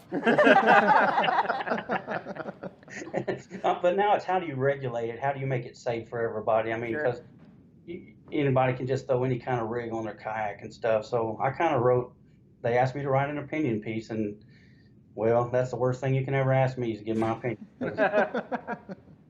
I've got that. So. But those are the best content pieces, the opinion pieces, because then you're passionate about it, right? You're speaking from your heart and from your brain, and and what your gut's telling you to write. So those are the best kind of articles, I feel like. So yeah, like I said, I've been blessed. I've been fortunate to I fell into this because I'm like you said, I'm not the best angler. I do decent some days. I feel like I hold my own against the best. I'm not winning, but I'm always in towards the middle top or somewhere, so I'm okay with that. I'd be happy with that. Yeah, and I'm not doing this for a living. I work 50 hours a week, so it's stressful. I love it. So if you can't get down to Logan Martin, and I hope that you can, what's next on your schedule for Kayak Tournament World?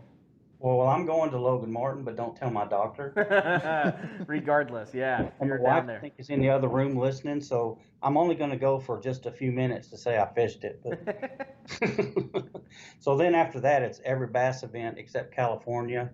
I'm going to fish every Hobie that I can get to. So what I do at the first of the year is Tennessee, we're fortunate in Tennessee, we have like 10 little local clubs. Oh, yeah. They all have tournaments. So I'll take all the bass, the KBF, the Hobie tournaments, put them all on one spreadsheet. Then I'll fill it in with all the local clubs. Nice. And then I can start going down the weekend. Who's got one this weekend? Oh, there's one I can fish Saturday and Sunday. I'll take that one too. So I'm literally a tournament junkie. It's amazing what a short amount of time does to a person. So we were just talking a little bit ago about taking the youth kids out and getting them introduced into fishing, whether it's bass boats or whether it's kayak fishing, and getting the youth involved. And once you get them out there and get them fishing, it's easy to get hooked, just like the rest of us. I saw some clubs in Texas having some youth leagues for kayaks and stuff. That's one of the things I'm very interested in following up on and getting more out there to let people know that that's available and a possibility, because I think that's a big deal. I do too. Just to get them out on the water, even if they don't go every time with you. Just get them out. Get Yeah. them off the couch, expose them to it. You'll get one or two who take it. That's great. We had a bunch of local kids who were fishing with us in the Clarksville area, and then they got a girlfriend, so that kind of felt, you know, that All 16 production stops at that time. make or break time right there. But you know, those are the kids that'll come back at some point too. Yeah, absolutely. We're pretty passionate about that here in the state of Michigan. We've got the fellas from West Michigan Bass that run 200 plus boat tournaments throughout the state of Michigan, and we were talking to them a little bit ago, and something that they do is they're offering from a half pint series, right, where the adults can take out a couple of their young kids out there with them, introduce them to that. They've got a high school level series, a college level series, all the way up to the big boy level. And then us piggybacking kind of off that same premise in the kayak world, we started a youth series that we're going to run this year, and we feel the same way. Get the youth out on the water, teach them some stuff, and that's our future anglers. You know, that's the one that's going to keep the sport growing as we keep getting older. So introducing them while they're young is key. That's right. I like when they were talking younger about, you know, somebody under 12, they're free, come fish. I think that's a great thing. Yeah, I think that's amazing. That's cool. And you guys starting youth leagues. We've had several over the 10 clubs, but we don't have a huge youth following yet. And I think we need to work on that a little more here. And I think with the sport of, you know, bass boat style, that's been around and it is still growing in popularity. The kayak tournament scene is increasingly growing in popularity. And I think with, you know, the age of social media and YouTube and stuff like that, that more and more youth that are seeing this are going to become interested in it. And they see other kids out doing it and competing, whether it's, you know, on a boat or in a kayak, whether they have a cool looking jersey on or if they're just in a t-shirt catching some cool fish. That's going to pique that interest and try and get more and more kids out there. I've seen more youth YouTubers in the last couple of years. Well, and that's what's caught the youth too, right? I mean, any of my son's friends I know that fish have a, like, oh, I learned about this thing on YouTube. And I'm like, I learned about this on YouTube, and I watched this YouTuber. I mean, like, YouTubers, social media following in general is what is getting the sub-18 crowd, right? Absolutely. Really jazzed up about fishing. I totally agree. Yep, I think so too. It's Bill Dance for us. YouTubers for these guys. Bill Dance reruns, Roland Martin, I mean, come on. Yeah, and with these younger guys coming on in the kayak world too, who are becoming the top of the sport, and they have YouTube channels, I think that's going to help a lot also. Absolutely. Yeah, absolutely. I agree. I'm a fat old dude, you know, they're not going to really pay attention to me. But yeah, you they get, don't want to see my face on YouTube. Yeah, you they get want to Cody see some and those young guys kid doing it. out there talking to them, you know, it's a different world. Well, Mike, I really appreciate you coming on the air with us tonight. I've been looking forward to chatting with you just a little bit, and you know, I wanted to share your story, and you know, I've read the articles and read the stories, and I've followed you on social media with the Mike Cheatham Fishing, and you know, it's definitely an interest of mine, and I wanted to share it with our Topwater viewers tonight, and you know, really appreciate you taking the time to join us, and hopefully the surgery went well, and you're ready to go here in about a week or so. So. Yeah, I mean, I'm not going to Logan Martin. Yeah, wink. Wink. Next Wednesday. Definitely not leaving at 8:45 a.m. next Wednesday. There's no way I can miss that. That would kill me to miss that. Yeah, absolutely. To be there for that tournament with that many people, with bass coming into the, you know, with the elite kayak division, that's just going to be amazing. Well, you guys, since you're dead set on coming to Guntersville, say hi when you get there. We'll be down. down We'll there. come find you. We'll find you. We'll have a whole lot of Tennessee boys down there. It sounds like a good time. Play some cornhole and sit and shoot the breeze for a little bit before we have to go out and fish. Hey, thanks for having me, fellas. I appreciate it. Thanks, Mike. I really appreciate it. Have a great night, bud. Hey, y'all have a good one. All right, talk soon. Very cool. Wanted to talk to Mike for a long time. Followed him on social media. Super nice guys. He was there in the interview, and his articles are great. If you get the chance, jump on, look at Angler. He writes some really cool articles. Like you said, opinion pieces, but to me, those are the best. You know, I don't want all the fluff. Just tell me how you feel. You know, I like those kind of stories the best, and he's a really good writer. So it was nice to get him on here and just chat for a couple minutes. So And I'm glad that other people around the country are seeing the youth type perspective the same way we're seeing it. I think that would be really cool. I think that's really cool. And I think what would be really cool is one of our guests posted on Facebook, I've seen it come across the screen, is getting together and doing like a youth type camp or something like that, where whether it's kayaks and boats combined or something like that, and just having a kid camp day or something like that. Where Kid fish day. Yeah, kid fish Absolutely. day, And the nice thing about anything youth is that trying to find people to support it, companies to get behind it, sponsors and whatnot, is easy compared to hustling for a normal tournament. Yeah, game, right? absolutely. Right. Oh, you got kids? Yeah. Yeah. What do you want? I mean, it's like that. Well, they That's awesome. I understand- love it. There's a comment from Heath talking about what you That's guys are the kinda comment I talking saw, about. but I couldn't see all of it. I just saw something like a fishing camp for kids here in West Michigan. or Yeah, so something it like should that. organize a summer kid kayak bass fishing camp here in West Michigan. Why's it got to be just kayak? Come on. Yeah, no, I think we should do We it. want to raise these kids up right. Exercise. No, I think a combined effort, like a youth day or youth derby or something like that, would be awesome. Right. Well, when the women were on here, we talked about how there was the women tournament thing that they did down south where they taught them how to tie knots and kind of Yeah, boost that confidence. Exactly. And, Something like that would be great. Yeah. Give them a little bit of taste of kayak world, give them Right. the boat world, teach Well, them, educate them. I And just even want like all the the- kids that walk in there saying, I want to go fast. Yeah. That's the kids that I need, right? That's true. Give me the Ricky Bobbies. If you're not first, you're last. That's right. I love it. Alan Bob's does a pretty good little thing every summer with kids. And, Do they? Yeah, they take donations and That's really cool. old tackle and fishing rods. If you got them, they'll That's, take them. so actually, that's sponsored by Alan Bob's, but it's the River City Bass Club. Okay. I didn't know that. Roger Lang is one of the primary founders or members of that bass club. They do the kids fishing day. Typically, they get sick kids from local hospitals, sign up, they bring them up there, and they'll do typically it's in the Newaygo area. It's a Sunday, and they'll do X number of boats on Fremont, boats on Brooks, or That's awesome. Pickerel, Kimball, Ryerson, wherever. And now I've done that a couple times. Actually, West Michigan Bass is the, what do you want to say? The underwriter of that. Yeah, for sure. Cool. We make sure they're covered as far as liability. and Liability. whatnot. Yeah, for sure. Um, That's awesome. so yes, it's a great thing, and they do, and they'll give away a lot of new packages, used stuff, Yeah, new for stuff, sure. whatever. Every kid gets a tackle box, a fishing pole, etc. That's awesome. We were just talking about that last week with a couple guys that were here after the show was over and talking about getting together with a group of kids. And with our youth series this year, we put together 4 scheduled events for them. And so it's going to kind of be broken down into 3 different sections per event where we've partnered up with the guys from Teachin' Fishin'.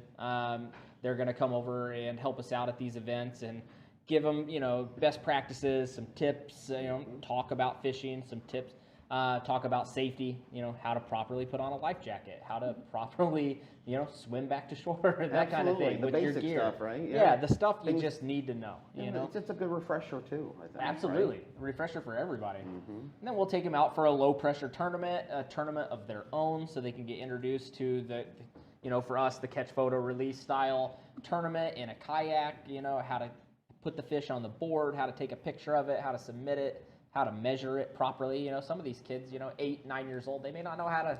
Right, bumping What- fish what- is... what's 12 inches? Dude, I've met 38-year-olds that don't know how to bump fish, so I mean, Right. it's not like everybody knows, right? It's true. Yeah, there's a lot of talk about using the bump boards here lately in the last 24 hours. So Yeah, that's everybody needs a refresher on how to properly use a bump board. So We're having some made. I'm hoping to have some at the show to sell. some bump but- boards? Yeah, Right on. they're boat bump boards. They're not going to work for you guys. They're only going to have a line at 14 inches. That's all it. we need. That's all it is. Right? That's Just- all you just need. That's all we care about, right? If it's over 14, it's fine, it's Yeah, legal. That's it. I'm glad you brought that up. I was actually going to bring it up too before the interview with Mike started. But so all of our tournaments catch photo release. Towards the end of this past year, we got into October, and our partners down at Mainstream Tackle wanted to host a kind of like a tournament series where we involve both kayaks and boats. So we ran You a guys want to get beat? Really? Ow! We ran we're not competing against each other. Oh, okay. So Wait, hold on. We need to start something now. yeah, I think we just opened up a whole new series here. You're gonna have boats running over kayaks out there. Oh. That one deep hole on reeds out here. Whose idea was it to get these two guys here tonight? We're trying to promote kayak fishing. We're These two promoting the jumpers state over of here. Michigan's Just promoting fisheries friendly here. competition is what we're promoting. Come on. You guys ever seen Death Race 2000? Yes, that's exactly what it would be like. That's what it would be like. Oh, that's awesome. Oh, I didn't see you there in your little Hobie. I totally hijacked your topic. I'm The sorry. torpedo. Yeah, they torpedo. So, all right. I don't even know where we're at. So, we hosted a 2-day tournament event this past year that Dave Mall named Turnapalooza. And Friday night we had a kayak tournament.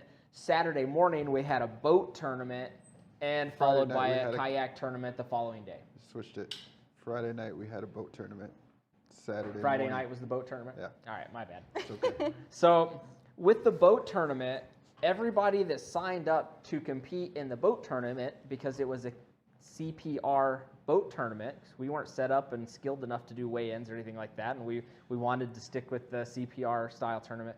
Everybody that signed up to do it was one of our kayak fishermen that just happened to have a boat. We couldn't get any of the weigh-in guys to transition over to that style. And I think that was the reason. We talked to a bunch of people Yeah, that we never know heard of that this. are It's the first I've heard avid of it, boaters. so, yeah. So I was curious, is that a thing where, is that a talk in the community at all? Never. Never had discussions on like, pro kayak, non whatever, right? Right. I mean, that's the first I've heard of the event, so I find it sounds Yeah, it was kind of interesting. one of those last minute things. Like, we had basically went through our entire schedule of events and we were done fishing, but we didn't want to be done fishing. So what can we do? Oh, Turnapalooza, yeah. Lots of those. Yeah, let's do a boat tournament and multiple kayak tournaments in the same fall weekend. Yeah, I think one of the things you miss out on a kayak tournament, which is fun in a boat tournament, is having a partner that you go out there with. So I know that There's the higher camaraderie. Yeah, I know at the higher levels, it doesn't really work that way. You have a boater and a co-angler, and you're kind of randomly assigned every day. But doing like West Michigan Bass, where you've got a partner, I feel like that's one of those things that we miss out on a little bit, which is a lot of fun. Yeah, I mean, we are a team trail. Yeah, Right? We I bill think that's ourselves awesome. as a team trail, right? It's So guaranteed that one person's going to suck and the other person's going to So it's not like you're actually a team. no, you never fish as a team. You just one guy nets fish while the other guy catches. Yeah, them. you're That's just typically what hedging your happens. bet. Yeah, Who's gonna the be- guy on the who's front of the gonna boat. Be on Yeah. it. Yep. It's not even from the boat. Some days it'll be his turn and we're in his boat and I'll whoop his ass and vice versa. I mean, you just never know. The thing is, we can never catch fish on the same tournament, Yeah, right. same day. Yeah. Ever. Not Sure. gonna happen. It's not a thing. For Oh, your dude, you're turn- going great today. Keep it up with good work. There's a lot of clapping and netting. For your tournaments, is it best 5 fish? Yeah. Same as ours, best 5 length, Best best five. 5 weight? Okay. So I think that's really interesting. I'm looking forward. I've wanted to do some boat tournaments for a long Well, time, and we'll you know, get some just have a little cross- shitty, crappy boat that I didn't want. Wasn't going to embarrass ourselves by showing up with that on the trailer, but. We get some cross advertising now with some of this stuff, and we can grow those crowds. Well, right? that's why we wanted to have you guys here, honestly. You guys are awesome guys. You run a hell of a production with West Michigan Bass, and top notch, and everybody knows it. But we wanted to discuss just Michigan fishing in general. You guys are, running the state when it comes to the bass boat tournament side of things, and Topwater and Michigan Kayak Trail, and there's some other, kayak clubs in the state, up in Alpena and places like that, and our friends over on the east side of the state. We wanted to talk about just fishing in general from both perspectives, from the kayak side to the boat side. Teach our viewers that are, predominantly kayak guys more about the boat tournament setup and how that is ran, because I know they'd be just as interested in it as the kayak side. That brings up a good point that I wanted to mention earlier, and I had forgotten, was like, you don't have to have a fancy-ass bass boat to come out and fish any of our bass tournaments, right? All you need is a boat that has the proper safety equipment and an operating live well. That's all we care about, right? I mean, it doesn't have to be fast. We have plenty of guys that fish out of aluminum boats, smaller boats, bigger boats. Got some guy that's got this sweet center console bay boat that he fishes out of on weekends. I mean, it's a sick boat. I'm like, that's Awesome. the boat to have. Yeah, that's awesome. To handle anything. It's got So, a I mean, bowling platform. yeah, I mean, seriously, anything is Does he pay a little more absolutely entry fine. fee? Just kidding. So I mean, yeah, we're open to whatever. Even in our I like weeknight that. series, we allow, you know, if people want to show up with their tin boat in a modified cooler live well, we're fine with that on a weeknight. That's cool. You know, I don't want you fishing there for 8 hours, but I'm fine with Yeah. it for a couple 3. It's Yeah. not going to hurt. As long as it's got a recirc pump and it's moving water, it's going to be fine. Sure. No, I like that. We're not snobs, right? That's Yeah. really what it boils down to. We're Yeah, not, exactly. We're not snobs. We talk about that a lot in our kayak world too. I was talking to a guy on the Michigan Kayak Trail page today. He posted, "Hey, I want to get into kayak fishing. I've got a $200 budget. What can I get?" Like, just jump on Marketplace. There's hundreds of kayaks for $200. Probably be better Like, with a you don't used need boat than buying you a don't new need cheapy boat, right? Yeah, you don't need the fanciest of the fancy. You know, you see a lot of press with these big pro events like Of Bass course, and stuff like of that. course. Same thing, you know, with the Bass Because tournament. that sells boats. Yeah. That's why, right? Exactly. You know, somebody, you just need to have something that floats. Just show up, have a life jacket. Participate. Yeah. I mean, that's just half show it, up. right? Show up and That's what it's participate. about. For a year, I sat in the perception with a sit-in and learning how to cast with your elbow inside the boat. That was a fun little. Tough, right? Oh yeah, and 8 hours in that thing. After a while, you're like, can I just stand up, please? As soon as you figure out how to stand up, then the whole game changes in the kayak. Yeah. Oh yeah. Yeah, Well, that one I could stand up for like 15 seconds, and then I was in the water. So. Now, Grant, Kyle, Hi. you What's guys up? been quiet back there. What's going on? You've been quiet. Any questions? Running the show here. Any Working back Something's here. gonna break soon. There's a lot of stuff going on. Grant's I'm gonna have staying. carpal I'm tunnel. supposed to moderate the social media, but Justin's doing that for me. He's responding to comments, customer service, everything. So, Should keep him around. yeah, I like He's this. gonna be the interns we'll soon? fire that great guy. Intern. Yeah. Something that we were talking about that I thought was really funny the other day was from our private life to our fishing life. With Topwater, Kyle and I definitely come from the software world. We're software developers. That's how we pay for all this. And we're running a kayak fishing series. You guys are also software We're IT developers, guys, yeah. and you're running the Bass Boat series. Yeah. And I just thought that was very interesting and very coincidental. I think that's awesome. And I think at one point we actually You guys have worked contracted for together. the same place. I don't think we ever met when we worked there. No, I but don't think we did. You guys are both still there, aren't you? We're both at OST. Yeah, that's what I thought. Yeah, I was just contracted for, I don't know, 9 months or something like that. But Yeah. Say Justin's a software developer. I'm a cloud platform guy. so he does most of the work then. Yeah.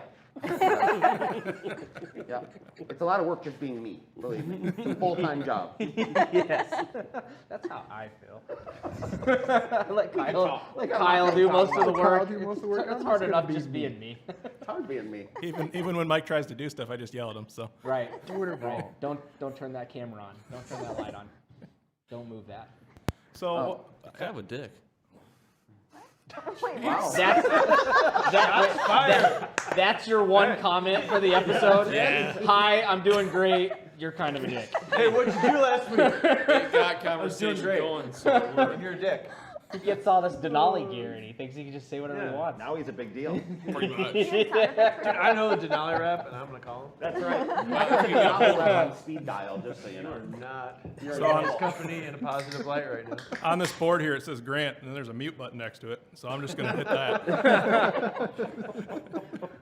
I got kicked off the live feed, so you guys are back in charge. Uh-oh. So you guys run weeknight kayak series this year, or is this So new we this year, or have next year or The started last year? 2020 season. Okay. We started, well, we've been fishing the Michigan Kayak Trail. Tom Mullins and staff have done a great job for numerous years. And then last couple years, Kyle and I have jumped on board to help him as tournament directors. And it just kind of evolved into Michigan Kayak Trail running a phenomenal series, but there was only, 5 or 6 Couple major events throughout the course of a season. And then a state tournament at the end. And we wanted to just continue fishing more. And we also felt like the guys that are traveling in to fish these elite style tournaments that the Michigan Kayak Trail provides for us newcomers and the newcomers to the sport, like we couldn't compete. Like some big sticks and, we were just donating to their cause. And so we wanted to establish more of that. I don't want to go bowling on Tuesday. I'd rather go fishing style. So Topwater was born. And So what we did is we said, look what West Michigan Bass is doing. Let's copy them. Let's copy Hire them. those cool guys. But I can't, yeah, but none of us can afford those bass boats, so we can go buy kayaks. We can't either. It's about talking to the right people. All you got to do is afford the payment. You should see it. Like my truck's parked right out there. I have a really nice bass boat, and I have a heap of shit truck. Yeah. Well, we wanted to kind of follow that path and create a kayak fishing series that was a weeknight-based tournament. So we get together, last year started out on Tuesdays. We'd get to their Topwater Tuesdays from 6 to 9. We picked 12 different lakes, different bodies of water each week. Everybody'd show up with Within shotgun like an start. hour of the city here, like within an hour of Grand They were Rapids, pretty or- much all on the west side of the state last year. Like an hour, like Yeah. from Grand Rapids, or Yeah, you pretty go much. further than that, even on a weeknight. They're mostly. I would say they would mostly Yeah. Okay. here within an hour. Like get out of work, run up there. Exactly. Oh, yeah. Get Yeah, out of to make work, it, and you'd have right. enough time to get to the That's what I tournament. assumed. Furthest one outside of the championship was Mitchell Cadillac. Yeah, that's Yeah. 90 minutes for a weeknight. That's a haul. That's a little Yeah. bit of a haul. Yeah. Well, that was Yep. for MKT though. Sorry. No, all good. So we ran everything. Topwater last year was ran on a weeknight series. It was Tuesdays, 6 to 9. That was it. We ran our first 12 events on the schedule. Came and gone. Everybody had a blast. We didn't want to stop. So let's add 5 more events on there. Well, that was fun, and let's add 5 more on there. And I think we ended up with like 23 events or something like that when we were done last year. Don't your butts get cold in those boats sitting in the water like that? That wasn't one of my questions. I was curious Nah, about that. wasn't too bad. Not bad. As long as you dress appropriate. you're Yeah, fine. sure. That's not Yeah, too that's bad. that's one of the things though is you guys get to fish generally when it's warm, except for maybe late in the fall, but it kind of tapers I mean, off. My boat was out January 3rd. Well, Yeah, I I'm mean, saying if you're That was the last day. If I it's went not fishing. frozen, we'll Yeah. fish it. Absolutely. For sure. We just can't fish tournaments. right. Well, that's what I'm Right. saying. Like our tournaments, I mean, Yeah, we you're have ice good on the year-round. reel. I would rather Yeah. fish in the cold. Yeah. I would Yeah. too. Yeah. Fall's the bomb. I would say the sit-ins definitely get colder. Okay. Yeah. We used to Yeah, go you're out sitting on down in the Wapsie water. and troll walleye in November, and that would get a little I think with cold. us too, with a lot of these kayaks, you're either paddling You're or busy, you're right? Yeah. pedaling That's a good the point. entire time. You're moving, you know. You're busy. Yep. For him, you No. know, Right, yeah. spot lock. Yeah. Remote Remote control. Just remote hit control's forward. Awesome, isn't I like it? how, I like Get a how copy He has of the that. best remote control boat Kyle of draws out the anybody. ire of having spot. He does. We're just like sitting here like scooting back. Dude, on we're it. totally- Oh, look at him. What a loser. The first high school tournament that I fished with my kid, real quick, sorry, and I discovered the remote control for that trolling motor, and I'm like, oh my God, how did I not know this was in the bag behind my seat? Right? I had no idea it was even in there. And I'm like just kicking back. Yes. Everywhere I greatest. want to go, I didn't get off my butt. It was Greatest amazing. addition to Got the any best boat. tan. Yeah. So nice. So when you have a kayak, and this was one of my fishing fails, is that when you have a kayak, you don't have a pedal and a remote. You just have a remote. Right. When the remote battery dies, you just go around in You're circles. broken. That's a good point. Around in circles until you can find the batteries Ziploc and bag replace full them. of batteries. Yeah. So for your weeknight, yeah. I'm sorry, please. So going into 2020, we had really, really good success with Topwater this past year. And one of the problems that we ran into was as we were gaining popularity and more people wanted to participate, they were all ran predominantly on the west side of the state. So we had guys like myself, I live on the east side of the state. We're driving across state every Tuesday. We fish till 9. By the time we do check-ins and grab a beer and a burger afterwards, you're not getting back home till midnight, you know, and you got to go to work the next day. So what we decided to do, because we had a big response from all over the state, was to separate that weeknight series into 4 separate divisions. So now we have our Lakeshore division, which is predominantly the northwest side of the state, all on the coast, except for that one Lake Grant picked that was inland. Hey, it's okay. Anyway, Move on. one job. I'm pretty sure he just calls you a prick. I did. I was That's what I- thinking it, and I didn't want to say it, but it just Grant kind of picked rolled that out. one late. That's what I heard. We have our Roots division. Our Roots division is basically a lot of what we fished this past year. Then we set up our Tri-Cities division, which is Saginaw, Bay City, Midland area, down into the thumb with Saginaw Bay. And then we have our Huron division, which is Southeast Michigan. So all weeknight tournaments. But we didn't want to stop there. We had a lot of youth showing interest. Like my son came out and competed. He's 11, going on 12. Wanted to come out. He competed in a couple tournaments last year. And he kind of felt like we did when we were fishing, beginners at the MKT level. He wasn't quite experienced enough. He was having a blast just being there, but he's a super competitive kid, and he wants to go compete. So we wanted to. When you remembered to bring his chair, and he didn't have to.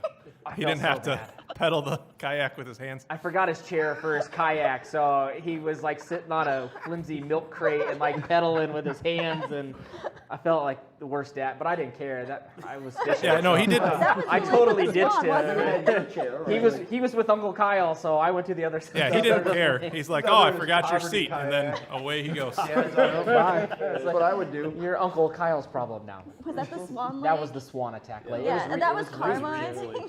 worst experience ever.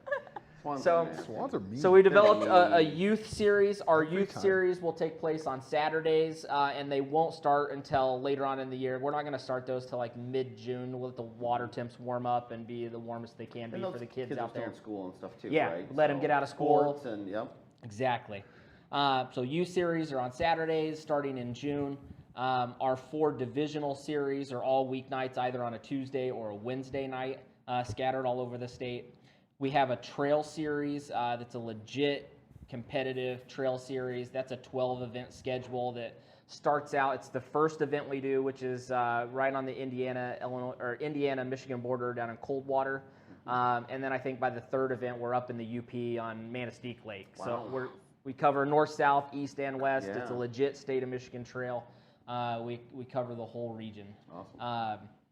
Our Elite Series, people see that green logo, and we've been asked this many times. Our Elite Series is the Michigan Kayak Trail. With Kyle and I being tournament directors for the Michigan Kayak Trail, we will be at those events, and we consider that that competition level to be elite. So for us, that's our Elite Series. It is the Michigan Kayak Trail. We have our World Series of Fishing coming up in September. And World Series of Fishing, Kyle could definitely break that down a little bit better. Yeah, so I guess, the long story short is that basically there's 16 people throughout the 70 other tournaments that we run throughout the year. There's 16 people that qualify, and it's basically a no entry fee, MLF-style format event where we've got cameras on every kayak, and then first prize will probably be $5 to $8 grand in cash and gear and all that stuff. But it's basically something you qualify for. Those who qualify don't have to pay anything. And then essentially what we're going to do is take all that footage, edit it together, and then we'll do a broadcast just like this where there'll be announcers, and that'll be when actually people find out who wins is during the live broadcast. So. You can't call it the World Series though, right? Because we can't go. Like, it's just you guys. It's not the World You can get Series. kayaks. Yeah, you can go. It's like the 50 kayaks. Just head on up to Water Dog Outfitters. Pick yourself up an old town kayak. Dude, I got a guy. We can just borrow some boats. All right. I think we need to have a challenge here. I think we need to get them out on a kayak, I totally agree. and then we can jump in my boat and we can go back and Right. just as long as it's not on Morrison Lake. They'll still kick our ass. No Morrison Lake. What am I forgetting? Oh, we added a Yeah, river we'll series. do it, Morrison. I'll use a belly boat. Let's do that. We added I'll a just wait. river-only series here recently, too. So we've got the river series. So that's a 4-river event schedule with different rivers all over the state. That'll be really cool. One of the problems we ran into last year and year before was not seeing the numbers that everybody wanted to see as far as river events. Everybody wanted to stick to the lakes.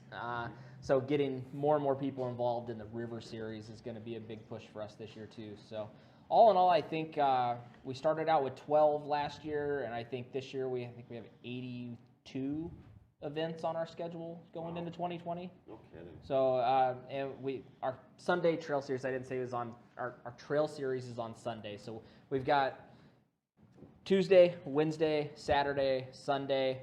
The MKTs are all on Saturdays except for the 2-day state championship. And then the river events are on Saturdays as well.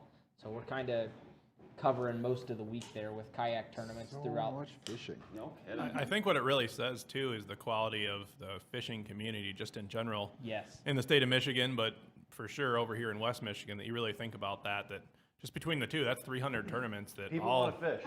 People do pull want good to numbers. fish. Absolutely. And even us, I mean, we qualified, I think, what do you say, 50, 60 people going. I mean, we have like 10% of the national championship. 68. The state of Michigan is so it's sending like, over 10% of the field to the national championship. The community we That's have here, I amazing. mean, obviously sometimes I wish I was down south where I could fish all year long, but the community here is just second And to the none. fishing's great here. Yeah, right? world class. Granted, we're screwed when it's iced up, right? But the fishing is some of the best in the nation. Absolutely. Hands down. And even the variety, I mean, the rivers for smallmouth, the big lakes up north for smallmouth, I mean, world-class smallmouth fishing, Oh, yeah. the million lakes that we have, it's Yeah. just so You're much within variety. 2.5 hours of world-class smallmouth anywhere in the state. Yep. really. Well, even when we're frozen, the ice fishing is phenomenal around here too. Stop there. Stop there. It's hard to drive that boat across the. You know what's funny about my beer stays cold in the fridge just fine. I don't need the frozen lake. Good. No. That was me for the Steelhead longest fishing. time. Just look out Yeah. there. That's way Steelhead, too salmon. I mean, the walleye. You name it. Yeah. We've been blessed with an abundant amount of fish species in this state. We're and spoiled The compared to fishing most. year round is phenomenal here in the state of Michigan. But like And Kyle walleyes said, are so easy to catch that it's the just, walleyes. Yeah, the walleyes. it's like no skill whatsoever to catch walleyes. this is a running joke we have constantly. Bass fishing, catching walleye, throw them in the I love to, like, because I fish, like, November is my favorite month to fish. Because I can throw blade bait. Right? And a lot of the lakes, like Muskegon and Fremont and some of those lakes, like, you just catch walleye like crazy on a blade bait by accident. Not even trying. So I have a lot of friends that walleye fish. So you like Fremont Lake? Are You you said still- Fremont, right? Oh, yeah, You like Fremont. Fremont Lake? Good, yeah. It's not November though. Oh, What? November, Fremont. Oh my lights god. out. Oh my god. You're missing out, brother. Okay, we'll change it to November, Mike. That's the one Lake Grant pick that wasn't on the coast. It's been Do I tough. need to defend myself with this now? I'm gonna keep giving you crap. Fremont's been tough. Fremont was They had a tough fish last kill, I year. It think. was 2 only years named ago. the Lake Shore Division. It's near the lake shore. We can go to Oh, Macatawa. I'm just giving you crap. It's funny. We could change to Macatawa. Hey, we'll fish that one. That's No, my no, backyard. keep it the way it is. Well, I'll lose I've to already Diesel. made the graphics and registered it, and It's on your little I'm not backtracking. trifold. Too much to do. So, Fremont's good. you guys have any questions? Oh, I just had Anything one we've question. heard? Like, how many dead bass do you guys see, like, per tournament? Like, just people, I have a few friends that fish exclusive boat tournaments, and it seems like every week I have a friend that pops up. It's like, oh, I had the bag, a money bag, and fish knocked my plug out, and all 5 of my bass died. I was like, how often does that actually, it seems really weird that this is just on my social media, so I'm like, So, how often does this How actually often happen? does it happen and how often do we hear about it are two completely different things, right? So there's plenty of guys that, I mean, we only allow you to weigh one dead fish, right? That's one of our rules. Like, I mean, we do take our fish care very seriously. Most of the time, if we're gonna see dead fish, if we have some kind of an issue, it's because it's that time of year, right? It's August, water temps are hot, live well temps are hot, and that can always be a struggle, especially when you're into a smallmouth type of arena with any kind of hot water. But so that's the question. Typically, on an average tournament, on a weekend, 2 or 3. Yeah. Maybe, I mean, as many max as 5 or 6. I mean, we're talking, we weigh 350 fish, and it's 1 or 2% that we'll see expire for whatever reason. Some of them are deep hooked, some of them are, whatever. I haven't seen a 5 fish limit come in dead in a long time, but that doesn't mean that guy left before we were over. Because he's like, oh my God, I'm so embarrassed, I gotta get out of here. That happens. Right? I mean, it's happened to me. I've had times where, like, you think that everything's running right, and it's not, and you go to get your fish, and they're all belly up, and it's like, well, shoot. I mean, what do you do? I mean, it's still a resource, and so you have to keep in mind that I totally agree with fish care. We work very hard for it, right? It's one of the things we really strive for as a tournament organization. It's not going to change how we do things. We're trying to improve that all the time. But we are still within our legal limit to do so, right? So when we do have expired fish, we are always trying to find somebody that wants to take them, eat them. A lot of boat launches, people are pan fishing and hanging out catching fish anyway, and they're happy to take a couple of bass and fillet them out and fry them up. It sounds So like you even guys if have we your do weigh-in- lose your them, we weigh-in really process try down not to waste them, right? Pretty awesome science too. So Yeah, we try to get them in and out as fast as possible. for sure. And I can say too, I mean, I've fished a few last year, and I didn't see Normally, much, if any. like especially in like the 3-hour tournaments, it's pretty It's rare. rare. I mean, like Yeah. if a fish dies in a 3-hour tournament, it got hooked. Gills were damaged. Yeah. One Yeah, of I those think- things. I think Same I can- stuff that can happen just catching fish. I think I remember one last year in 3 different tournaments. And, the thing about it, too, especially in a boat tournament, is if, a fish dies, you're going to see it because it's right there at the launch. You're pulling it out, you're weighing it. Yeah. It's going to be there. With the kayak tournament, catch a fish, release it, see it swim away. You don't know that fish didn't expire, 10 minutes later. Yeah. And another thing too that I think I noticed, especially fishing the Morrison Lake tournament that I did, whether it's the spring or what. I mean, I'm not smart enough to know what specifically, but the health of those bass coming out of that lake looked horrible. I mean, some of them looked like cows, like brown. Morrison especially gets. It's a heavily pressured lake. There's 3 or 4 tournaments a week. Yeah, on it the is. lake. For a Not- little not lake, it necessarily takes a lot of ours, but pressure. just every- But even those ones, and later in the year they spray it so bad. Yeah, and it was late in the year. It's really bad. It was spray. I mean, you could see where you casted because you'd see where your line was from that lake the. is really bad Yeah. for spraying. From the like, algae in Like the if you water. go out there after Labor Day, like if you were out there in October, Yeah. you wouldn't believe how many weeds are in that lake. Yeah. Isn't there And then you issues go with out there in Morrison June, with the there's not a algae? single one. Yeah, that's what Yeah. it was. Yeah. But They even got after septic like grabbing tank. these fish out of the water that didn't look great, throwing them in the live well for a few hours, they swam right away perfectly. And half the fine. time you put them in the live well, and then that water's pumped and filtered and cleaned, they do better Yeah. Yeah. than what they came out. Yeah, I've seen getting that. way higher percent of oxygen. Seriously, in that the that water thing's than- rocking and aerating all the time. for sure. Yeah. So I Waiting for them to come through the Somebody's, door. One of our somebody's biggest working late upstairs. One of our biggest challenges that we see, and I'm being, this is being completely honest, is deep fish. Guys that need to fizz their fish and pay attention to fizzing their fish. That's one of the areas where tournament organizations struggle in general. What's that mean? So when you catch a deep fish, largemouth or smallmouth, Reed's Lake is a good lake for that, especially early. Those fish are deep. They're coming out of 25 foot of water. They come up to the top. Right now, they get the bends. Sure. Right, their Just like a air scuba diver bladder. coming up too Yeah, quick. their air bladder expands. They can't actually float upright anymore. They'll float belly up because their air bladder is so expanded, and they can't get it to go down because they came up so fast. So you actually have to take a hypodermic needle in what's called fizzing that fish, where you release the air from the air bladder and allow it to be neutrally buoyant again before you release it. Oh, wow. That's one of the times where we will, and this can be a kayak thing too. Now, typically it's not because you're releasing him right away. If you release that fish and get him down and he swims down, he'll equalize based on water pressure. When they're in a live well, they don't have the water pressure to equalize that swim bladder.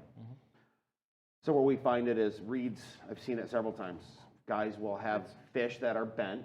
And it's really variable too. Like sometimes it's just the water temperature. Sometimes it's water You'll temp. catch them out of like 13 feet of water sometimes. And sometimes they'll get bent. They'll get the bends. It's Yeah. really. Other times you catch them on a odd. 25 and they'll never get bent. It's kind of hit or miss. Smallmouth are real, tend to Yeah. be very susceptible We do. to it. We do like a lot of our classic is always up north, so we'll be up on like we're in Charlotte Boy this year, or Torch or Elvin, some of those lakes, and you catch fit like I've had smallies in 60 feet of water on a drop shower. You drop on you, kink, you get 3 cranks to reel and they're jumping. I mean Yeah. they were like They go from 10 Yeah. feet, but yeah, I mean from 60 50 feet down to all the way jumping. to Yeah. jumping out of the water like Right. that fast. And you're Yeah. like, oh yeah, okay, you know that was got him back in the water. But you know if that was going to ride around my live well, he'd have to be fizzed. Yeah. They will just Absolutely. continue to They expand. don't So you care. watch a fish, it'll be on its side, it can't upright, or it'll be completely upside down. And so fizzing those fish is one of the things that we deal with. That's a really good point that you're making right there, because I don't know a lot of tournament guys in the kayak world that has something like a hypodermic needle or something on their kayak as part of their fishing Typically you gear. don't need to because Just they're for that released right away. It's true, but at the same time, you know, if But if you do ever see one, you release it and Yeah. it can't go down, that's typically what happened to it. Yeah. That's It's true. going to swim next to the boat and look kind of drunk almost. yeah, That's what will cause and even that. fizzing them sometimes doesn't work. We've had a couple times where we've had fish at the end of the day, like guys bring them in, they'll weigh them, they're still alive. We'll fizz them and we'll keep them in a tank until they get, you know, what we think is right. And sometimes we fizz them a couple times. Like we had one at Portage, a couple guys caught, they had a 6.5 pound Yeah, smallie. yeah. That we're just like Just a hog. trying to get it right, you know. And at the end of the day, we ended up taking it, we got them all fizzed, but I ended up basically hooking like a 3-ounce salmon spoon, like right in one of his fins basically, and used that to sink him. I Yeah. took him out into 30 feet of water and Yeah. and helped him to get down, and then like he'll just be down there, and all of a sudden you'll feel him start swimming around. You pop it, and Pop he comes it. off the hook, and he swims off. You know, Mhm. but if you put him if you just dropped him in the water, he'd We be floating there. threw him in, we shot him in. I mean, we Oh, yeah. tried every which way to get that fish to swim, and he went every time. I'm like, so it's like, and this was, I mean, we were, you know, 2.5 hours from home, and it's like a Sunday evening deal. We're trying to get back, and we had to work, and it's like, all right, dude, launch your boat. Let's, Yeah, you know, go this back is on a, our thing. we're talking a big, sweet, small amount, Yeah, for right? sure. It's like, it's something that you certainly got to take the time to take care of and get your fish put back. And I totally called and guilted the guys that caught it. I'm like, you know how many hours I screwed with your fish? You caught that, and I was there for 2 hours messing with that fish. Well, I think it's awesome what you guys are doing. It sounds like, you know, when you talk about the care of the fish species, and it sounds like you guys are doing a top-notch job on trying to get them in, get them back out on the water There's as soon no as possible. And perfect if they answer, come up right? We do our and best. they need extra Honestly, care, you guys are on top of it. It's That's not just awesome. us. It's like everybody that fishes with us is like that. Like our classic at Charlotte Way, we had the first day. You Yeah, know, we have great. 120 boats at that classic, right? Yeah. That's And huge. first day, pretty much everybody weighs fish if they've got them. So I mean, we weighed 90 boats at least worth of fish, And probably 100, yep. and I bet 60% of those fish had to be fizzed. Mm-hmm. Wow. And you know, we've got tanks, and we actually had a barge there to help. We were gonna We're going cart to fish out transport and fish transport out, 'em out. so they're Sure. not all stacked up by the dock, right? So we hired a guy with a barge and we put all our tanks on it. But they're like, awesome. everyone's They putting were fish in there, bent. and nobody had fizzed them, so we're like, oh my god. So we had 15, 20 guys Yep. that, from the tournament that were like, we're on it. And That's We're really running cool. the, that's, like, we're we have running to the run weigh-in. and stuff, and they were out there, and Yeah. I mean, they We've got saved- guys that are on it. They're like, hey, we need more hypodermic needles. And I'm like, I dug out every one I had, We and sent then, guys, we sent guys like farmers. yeah, tried to send farmers guys out to local hardware stores. Hey, go find something, Yeah, right? for sure. Anything that's at least this long, and it'll work. I mean, they saved. I mean, I don't know how many fish they saved that day. That's I mean, amazing. It was a if lot. we Crazy. fizzed several hundred fish, you Yeah. figure, because you were paying more attention, Yeah. two I to did. 300 fish. I know, but I mean, as an organization, I think we ended up with 6 that expired out of all those fish we fizzed, Wow, or holy 3. smokes. It was a I mean, relatively there's- low number. Yeah, I mean, there was probably a Amazing. couple that sank, but yeah. There might have been a couple that maybe didn't make it the next day. Yeah. Who knows? For sure. Right, Same but- thing Kyle just said. You in a kayak tournament, you have no idea. You see Right. it swim away, but you don't know 10 But minutes I mean, from the now what's gonna happen. rule of thumb: the faster you get them back. in That's the water, amazing. the I had better no chance. idea all this was going on, like behind the scenes. And Kudos to you deep guys. water I mean, smallmouth, that's holy it's crap, part of the hiring deal. a barge driver to even relocate them back out in We the do lake so that, they're not yes. even at the dock. That's amazing. We Like, do try and that's do that. Awesome. For that way and for that. Yeah, event. for that many There's- boats there's- and that many fish. Yeah, that's for that tournament. fantastic. Until we can afford our really own release pontoon Sure. boat, that's the next thing on my list. Like I'm gonna, seriously, I'm like, I'll buy a cheap pontoon boat and have tanks welded on That's the thing. awesome. I'd love to do it. But that's then very that's something cool. else I have to find somebody to haul. That's the hardest part of that, right? Do they do that at Like BASS, that's what they do. Stuff like Yeah. that? Okay, I had They no have, idea. yep, That's really they have cool. a big old honk and release pontoon boat with tanks and pumps and all that stuff, with a big trap door in the bottom, and they'll take it out and just pull the, That's cool. and whoosh. That's pretty awesome. cool. Kinda neat. Awesome, yeah. I had no idea that happened. That's Mhm. really I cool. didn't either. You know, I'm very conservation mindset. You know, I put a lot of my time and personal money into it, and my job revolves around conservation. I didn't know that kind of stuff went on, and that's Well, they don't do it awesome. necessarily to save the fish. They do it so guys can't fish. Well, right I by the get boat it, ramp. but it there's helps. both. Yeah. True. But yeah. I get it. I get that, I mean- but it helps. You Yeah. know, I mean, that's But the that's fizzing of the huge. fish and stuff like that, you guys Try every possible method to We, get that fish we back out work into our that water. butts off to keep them alive. Well, We Yeah, really do. absolutely. And at the end of the day, if there's dead bass floating at the boat ramp, at the It that happens. makes us look That terrible. makes us right? all look Sure. bad, right? Sure. As bass fishermen, as Yeah, tournament it's the last anglers, one. everybody, right? Everybody hates that. For sure. So even if, like, and I've said this to guys before, if you kill one, bring it to me. I'll take care of it. The last thing I want you to do is throw it back. Yeah. And I'll let you guys ask for that too. I mean, that makes me mad. If you've got a bag with a half dead fish in there and you're gonna quick weigh it because it will pass the live test for Sure. at the scale, don't dump it back. Right. I don't want to see that fish floating 100 yards down the bank. I saw Yeah. one guy last year at a tournament. He dumped his bag and walked away. Dumped Yeah. his whole bag and walked away. 3 of his fish are floating. Yeah. And my buddy Mike and I grabbed all 3 of them, and we revived 2 of them. The other one was a lost cause. No. You know, and these are sizable fish. Right. You know, it's like, come on, man. I mean, you lose a 14-incher, right? Yeah. That fish that isn't a spawning class fish. It's not. It would be, but it's not, right? It's those 3, 4, 5 pounders that are laying 1 million eggs a season that are really keeping our resource coming back, right? Sure. I mean, those are really the fish to be paying attention to when it comes to hey, we need to save this fish and keep this fishery healthy. For sure. No, kudos to you guys. I think that's fantastic. Good job. That's Well, really cool thank to you. hear. That 'Cause was- I had no idea. That's really cool. It's a process. Yeah, I honestly, I had heard of fizzing and I kind of knew what it was, but I'd never. And if you I've don't never know how done to it fizz a personally, fish, and YouTube. yeah, Google fizzing fish or YouTube, and there's great videos that instruct you how to do it. You don't just take a needle and start. So it's not voodoo dolls. Exactly. It's not Yeah, voodoo. not voodoo It's not voodoo. It's just fizzing. Yeah. All right. Do we have any questions from our viewers or anything like that that you've seen coming in? We're about at the 9 o'clock hour, so Yeah, there was some posts earlier that came in, but I think we answered most of those. And awesome. Justin was carrying on conversations with anybody that commented. So That's because I talk all the time. He's got to stay busy. I think we You covered talk most of so those. tight. Awesome. Now, obviously, we got a bunch of kayak topics on the list here. We can hit up some of those, and these guys are welcome to stick around, but we'll take a quick break before we do that. But before we kind of go on to that section, I just wanted to kind of come to talk about some of the sponsors, because I know we had 2K Jigs on last week, which I believe you guys work with as well, correct? We do. I used to tie jigs for Dan. Oh, nice. That's why he started a company, because mine sucked so bad. So he actually lives like across the street from me. So Oh, yeah, yeah. yeah, I live up in Well, Sparta. I'll so- stop by and see you the next time I go stop and see Dan then. Yeah, I'm right on the corner, like of Okay. 15-mile division. So Cool. yeah, he always. That's Now how you're gonna have lots of people. Yeah,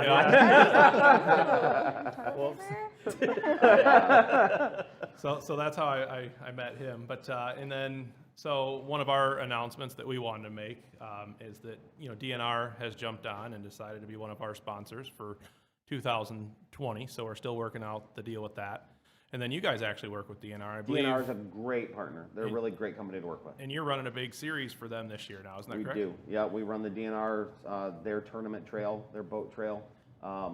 We started last year. We picked that up. It was our first year. This year, we've pretty much taken the whole thing over. Right on. So we're handling it pretty much tip to tail. But DNR is a great place to shop, great place to hang out, and just great people. I mean, I really, really like them as a sponsor. And the great thing about Randy Van Dam owns DNR Sports, Kevin Van Dam's brother, in case anybody knows who Kevin Van Dam is. I think I've heard of him. You've heard of him? If you don't, you're watching the wrong podcast tonight. Obviously, you're watching. You're not watching outdoor television. Yeah, right. But Randy works with everybody, right? Randy is a proponent, is a champion for fishing, for bass fishing, for the outdoors in general. He's on the DNR's advisory board, like the NRC advisory board. He's on that. I mean, if you've got a topic, it's like Randy. We've had conversations about weed spraying. We've had conversations about fishing, youth fishing, all of that. He wants it all. He wants people to fish.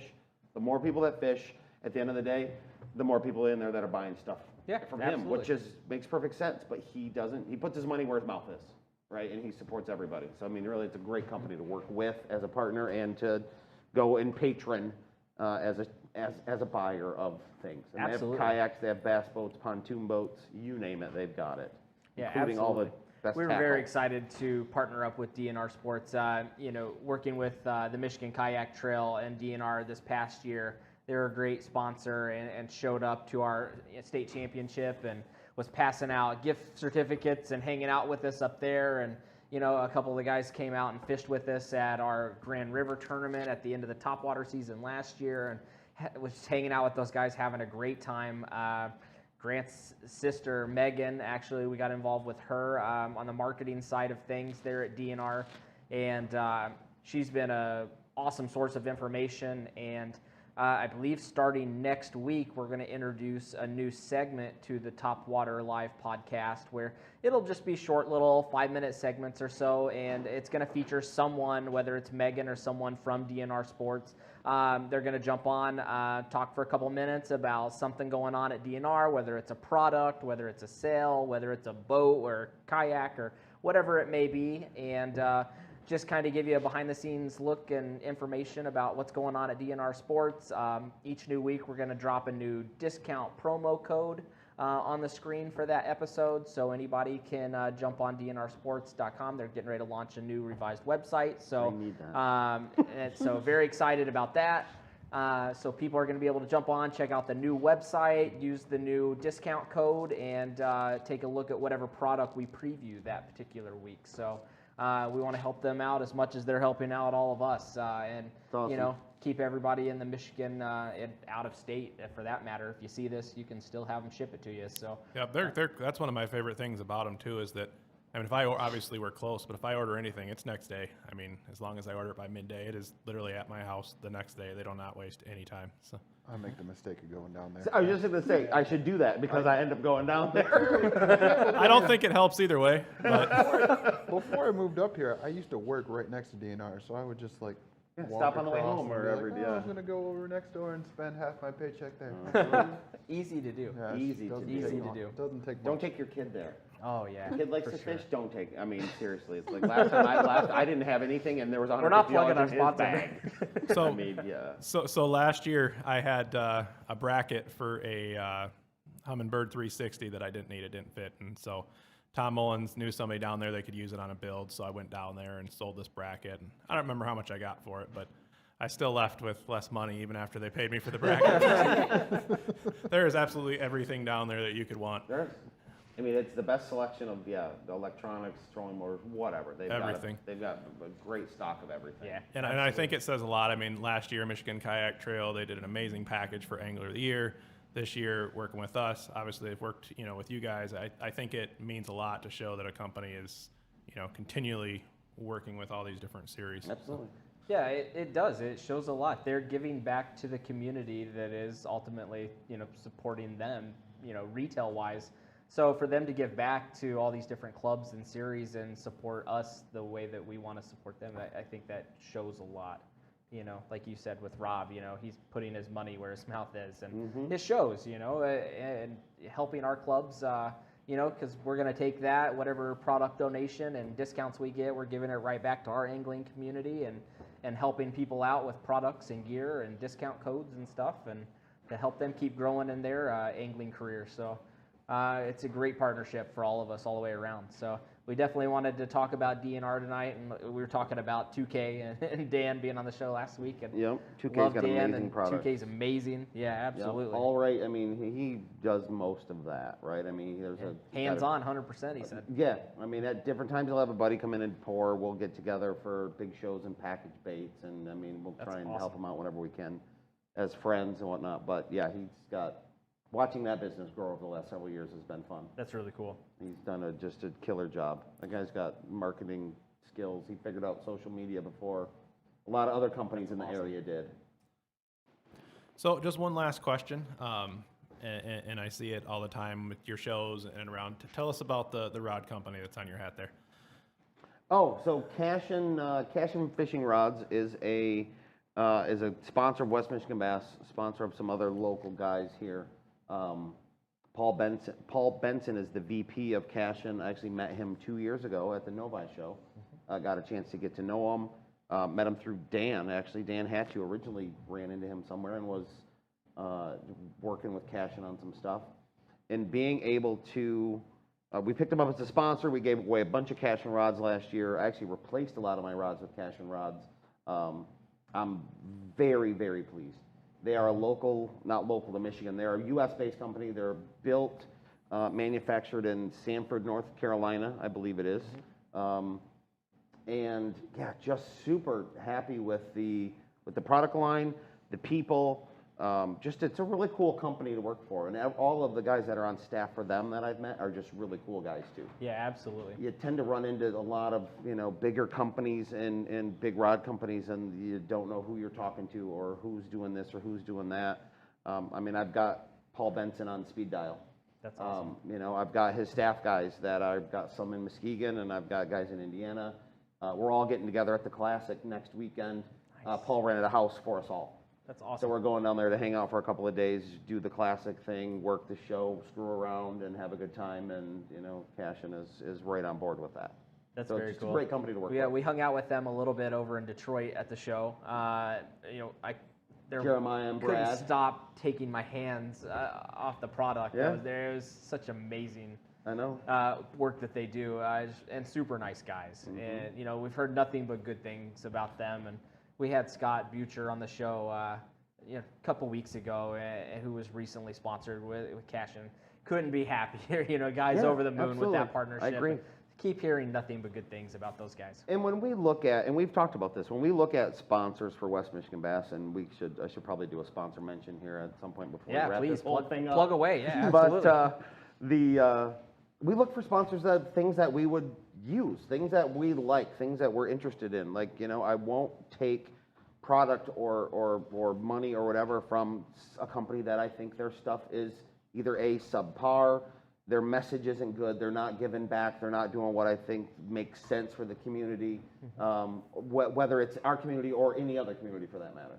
That's not how we've never positioned ourselves to be that way, and we won't do that, right? Absolutely. So with a cash-in, it's like these guys are, for me, it's always about the people. I love the relationships that I get to build with people, and it's always about the people, right? If you've got good people and you're supported by good people, then I am more interested in what you're selling me, or what you have to offer. Where if your rep is an arrogant weenie, I'm going to struggle I don't care what he's selling. Yeah, for It's sure. going to turn me off, and there's a lot of other companies out there that I can work with. And that's, with DNR, AFCO we picked up this year as a sponsor. We were talking about ladies fishing clothes earlier. AFCO has an amazing line of men's and women's clothes, and they give 10% back of every dime they make to conservation.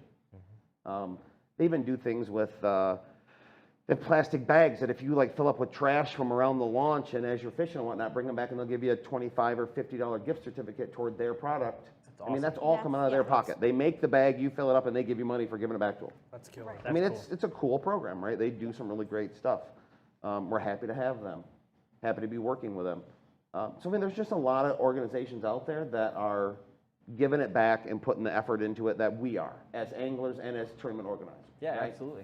I mean, this is absolutely a labor of love, especially this time of year. Justin and I both have regular 40, 50-hour week jobs, and then spend the rest of that time doing West Michigan Bass and family and whatever else, right? Absolutely. It's a tough balance. The bigger you get, the more work it is. Once It people is. start fishing, it's easy. People are busy. It's a lot of work for sure. It's getting it all it's set up very to that time-consuming. point. Yeah. I've been asked a couple times. I got asked recently last week, as the guys running Topwater, how much are you making off that? Yeah. And I laughed. Yeah, that's what people ask us too. We don't make a penny. Is this your only job? Right. We make. I don't have the sign for negative, but Negative we make money? negative We off make this. negative money. We spend don't, more than we we don't make. make a penny off this. Whatever we sign up to for a tournament, we still pay our entry We do fee too. out of our pocket for the entry fee. When we travel, same thing you guys are doing. We make $0 off this, and we do it because we love it and surround ourselves with awesome anglers in the community because that's what we're passionate about. And when it comes to sponsors, we feel the same way. I'll reiterate exactly what you said. We look for people that are also passionate about the community, passionate about the sport, the conservation side of things. If it's a USA-made product, I'm geared towards, my mind just says go that direction automatically, and that's what we try to focus on. People that like to support their angler community, like DNR Sports and those guys. That's who we want to align ourselves up with. And, We've had great success working with local organizations, right? The Allen Bobs, the DNR, the Outdoorsmen, I got to think who else is local that we do a lot with. 2K Jigs, and Midway Chevy will be a new sponsor this year too. Nice. It's Chevy dealer in Plainwell. But working with those local guys is easier and a lot less effort, and you get really more from them at the end of the day to be able to share than going to your national, Reaction Innovations would be a cool sponsor to have. But at the end of the day, do they care about, West Michigan? Probably Right. not. Yeah, Not probably their not. primary market, right? So really, you work with your local people, buy from your local people, shop at your local places. You really get more back at the end of the day. You really absolutely. do. They're supporting what you're doing. Yeah. And they're out there fishing it right next to you half the time too. For sure. They're not only the manufacturers of the product that they're doing. They're also participants in what you're doing. So, They are. Right. absolutely. Yep. What else you got? That's it for now. Good to go. So Should I stop now? Sorry. No, you're good. So, we got some kayak-specific topics that we want to talk. Not a lot, but I don't think we can end our show without talking about the famous Bennink or Bendgate or the Bend it like champion. Yeah, Bend It Like Champion was the. There were a Bend It. So I figure what we'll do, we'll take a quick little break, and then if these guys want to stick around or if they want to call it a night, but we can come back and just kind of talk some kayak-specific stuff. So we're going to run a quick commercial, and we'll be back in a few minutes. Sounds good. Hey guys, Fletcher Schrock here, Abu Garcia Pro. I want to talk to you today about gear ratio speed while flipping and pitching. You know, flipping and pitching is something that I do quite a bit. I primarily use the pitching technique. And when you're using the pitching technique and you're pitching the bait out there, it's very important to be able to bring that bait back really quick to make another flip. And the only way that I'm able to do that successfully is by using a high-speed gear ratio reel. This is the new Revo Rocket. This thing turns 41 inches per turn of the handle. So I'm constantly getting my bait in the cover to the bottom, obviously, and back out to the next spot as quick as I possibly can with a higher speed gear ratio reel.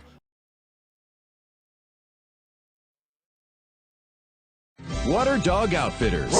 Your on the water retailer wants you to try it before you buy it with a free 15-minute paddle or pedal before any kayak, paddleboard, or bike purchase. Water Dog Outfitters is also the newest Magnum e-bike dealer, offering one of the best electric assist bikes on the market. Looking to rent?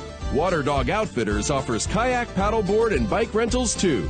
We're located just off the Hart Montague Bike Trail. Water Dog Outfitters, 20 minutes north of Muskegon in Montague. It doesn't matter what you fish, you need the right bait. Berkley Power Bait, now in 54 proven shapes. From craws and creatures to worms, grubs, swim baits, and more. And 85 sizes. And all are infused with that deadly Power Bait flavor. Fish bite and won't let go, giving you up to 18 times longer to set the hook. And that means you catch more fish. Yeah, it's time for a bigger tackle box.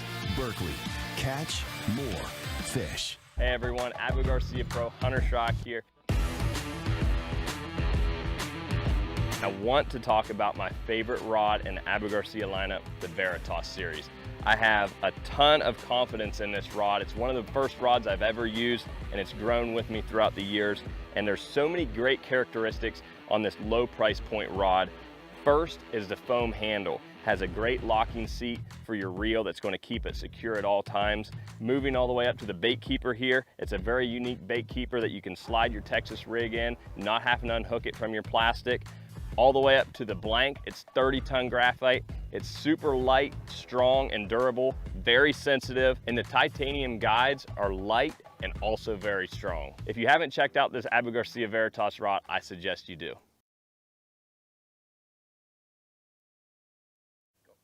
Hey guys, Fletcher Schrock here, Abu Garcia Pro. I want to talk to you today about gear ratio speed while flipping and pitching. You know, flipping and pitching is something that I do quite a bit. I primarily use the pitching technique. And when you're using the pitching technique and you're pitching the bait out there, it's very important to be able to bring that bait back really quick to make another flip. And the only way that I'm able to do that successfully is by using a high-speed gear ratio reel. This is the new Revo Rocket. This thing turns 41 inches per turn of the handle. So I'm constantly getting my bait in the cover to the bottom, obviously, and back out to the next spot as quick as I possibly can with a higher speed gear ratio reel.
Welcome back, everybody. Thank you for letting us take that commercial break and grab a new refreshment and run to the restroom real quick. And I think everybody's pretty much back at the table, just waiting on Cyrus. And we're gonna. He wasn't moving very fast. He might be a minute. So It's all right. We can. He wanted us to wait on the topic you brought up right before we went to the show because he has no idea what we're talking about and he's very interested in it at this point. So, what's your second topic? well, really, all else I had, I had Hobie BOS, KBF Pro Tour, and then fantasy kayak fishing were the topics I had left on here. So we can start Start with fantasy kayak fishing. Well, so that kind of relates to the Hobie BOS. It does. So Russ Snyder won again. Dude is on fire. Going back all the way to last year. Holy crap, man. Talk about an angler on fire. That guy is just taking it by storm. Wins the 10, comes out, wins Hobie BOS by like 20 inches. Yeah. I think Ron was like 10 inches beneath him, and then there was really nobody else for another 10 inches back from there. But so related to kayak fishing, I was going to make fun of Cody at this point, but he's not here, so I can't do that. But You can still do that. You can still make fun of Cody. You can still do it. We're that good of friends that everybody at the table all agrees at the same time that we can still make fun of him. Go ahead. But no, I'm good. Oh, I won't be. I was already mean to him tonight. Save I it for did next week. Go into his Girl Scout cookies, so. Well, we had name tags on the table, and he texted me and said that he had to go home. Wife really needed him home tonight, so I just sent him a video of like my hand picking up his name tag, crunching it up, throwing it on the floor, and then stepping on it. That was my response to him telling me that he wasn't going to be able to make it tonight. But so anyway, Russ Snyder's is on my fantasy kayak fishing team, which is a thing. And How did you know? How did you know to pick Russ for your fantasy team going into this season? What kind of homework did you do? I don't remember specifically on him, but most of the people I picked were from Alabama or Tennessee because they start their tournaments way earlier and they get a fish down there all year. Well, they're right in the middle of everything. The national championship is in Alabama and Tennessee, so I kind of figured that if you have somebody on your team that does well in there, wins it, obviously you're good for the year. Like you have to have that person. If somebody has the person that wins $75,000, you're not gonna catch up with $5,000 here, $10,000 here. Right. But or even somebody gets 20 if it's a wild card that won and somebody gets $20,000. So that was kind of my thought as I pulled a lot of people from down here. I don't remember where he's from. But Russ? Yeah, it might be very likely that he's from Alabama or Tennessee. I think he's from Tennessee. A lot of the guys when I had, and obviously at that level a lot of the names, but I just tried to pick people that might finish well, at the national championship, and then he just kind of started going all over the place and Russ kicking Snyder ass. is from Nashville. Yep, that makes sense. That was my strategy. Pick That's people a from pretty good Tennessee. strategy. People from Tennessee, and then Zach Solier. Got to support your own. Yep.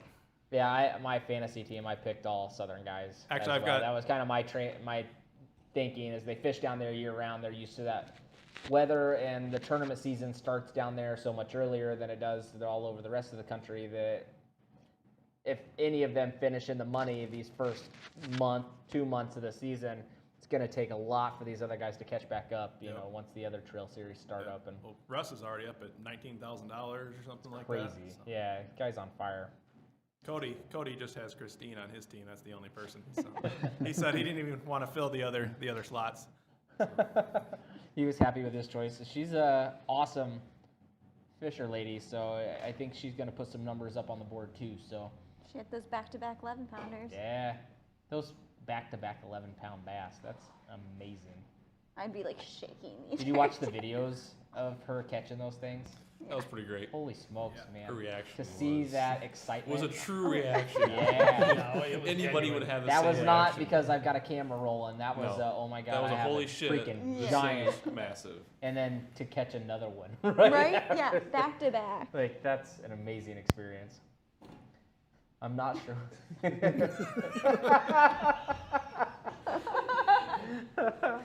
I love it. You guys keep going.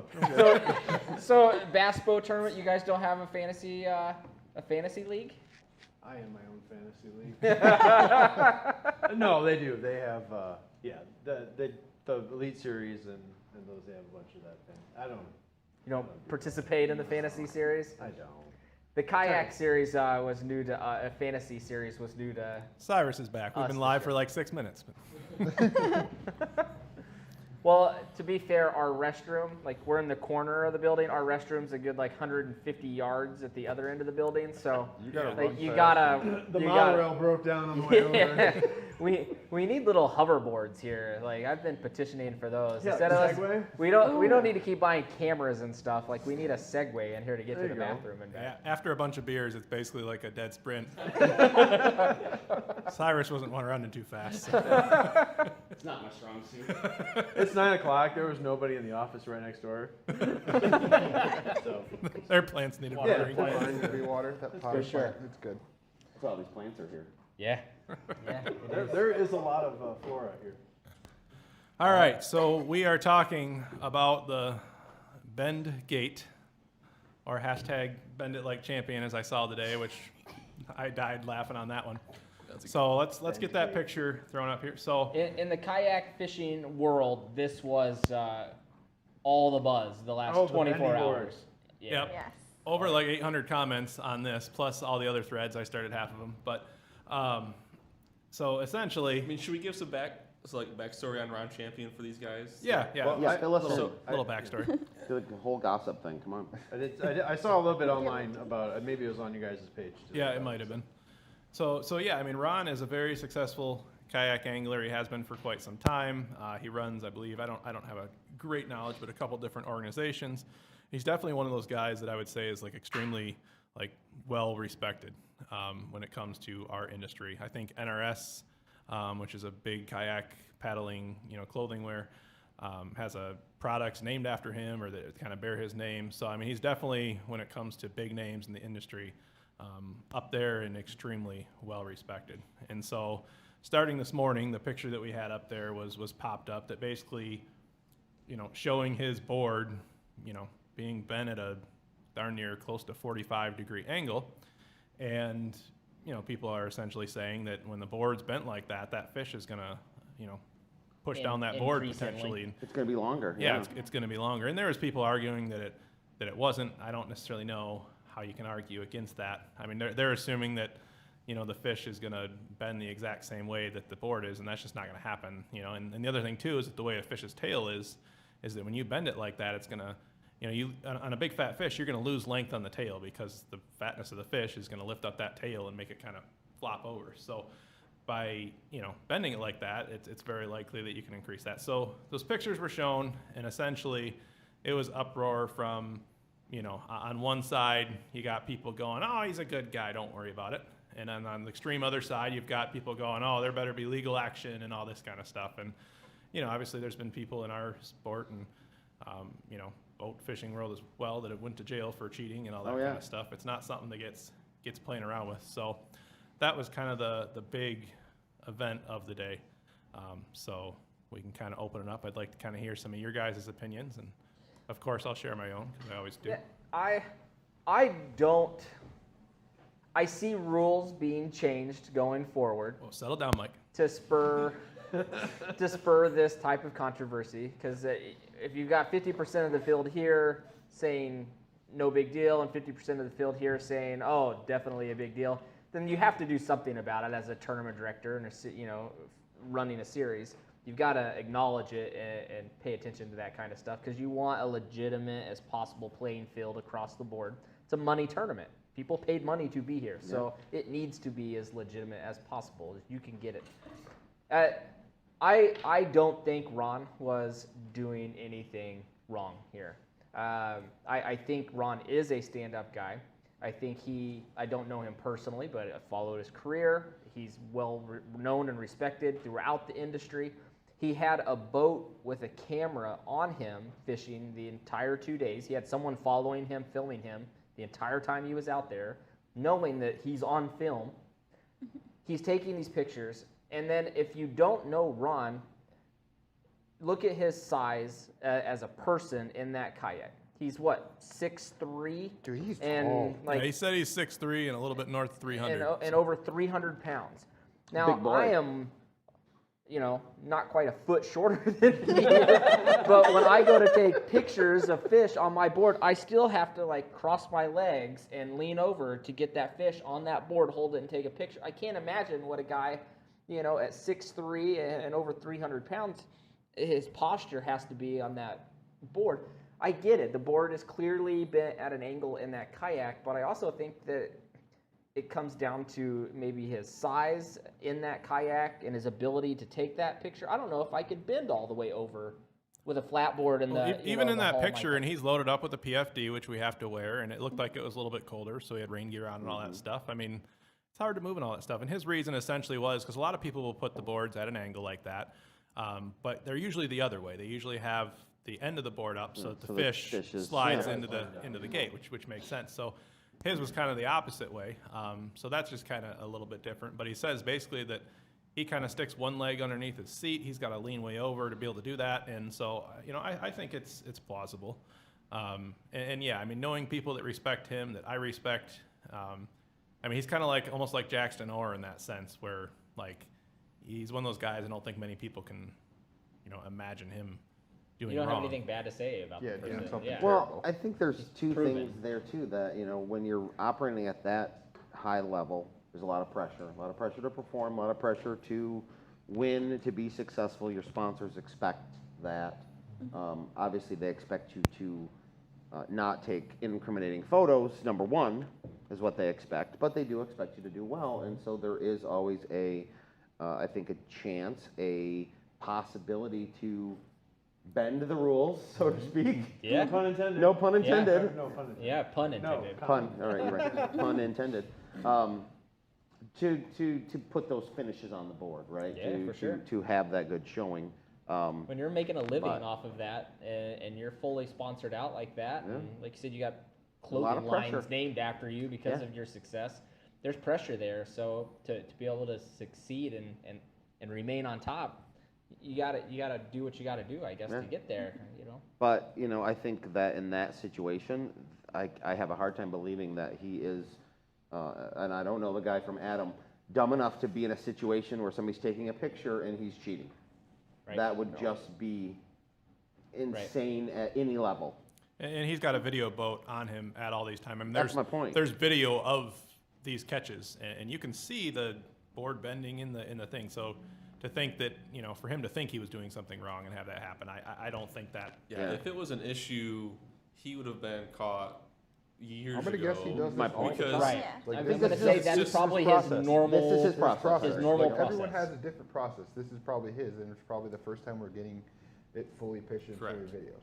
It just happened to be at an interesting angle, and somebody went, "Wow, that's really strange. Look at that!" Right?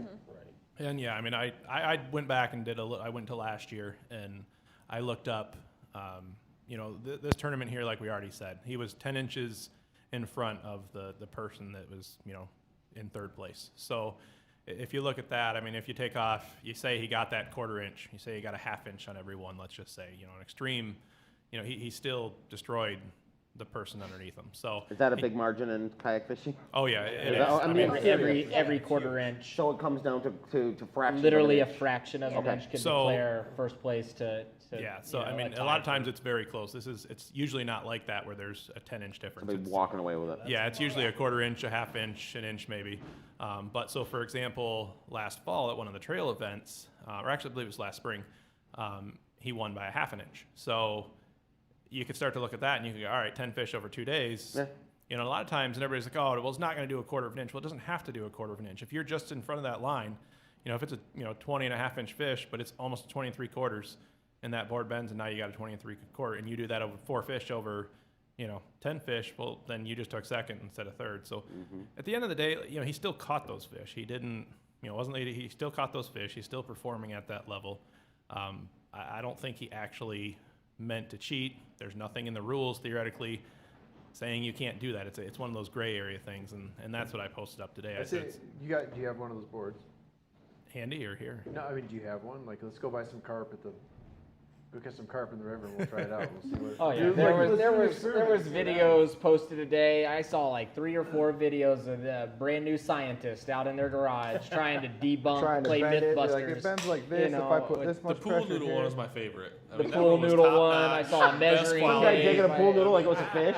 Yeah. Oh yeah. And he was like, you gotta use carp. Everyone knows you gotta use use carp. All right, guys, watch this. He's like, look at that, 1/8 of an inch. And then it was like, video done. Like, Yeah. He just cracked Da Vinci Code.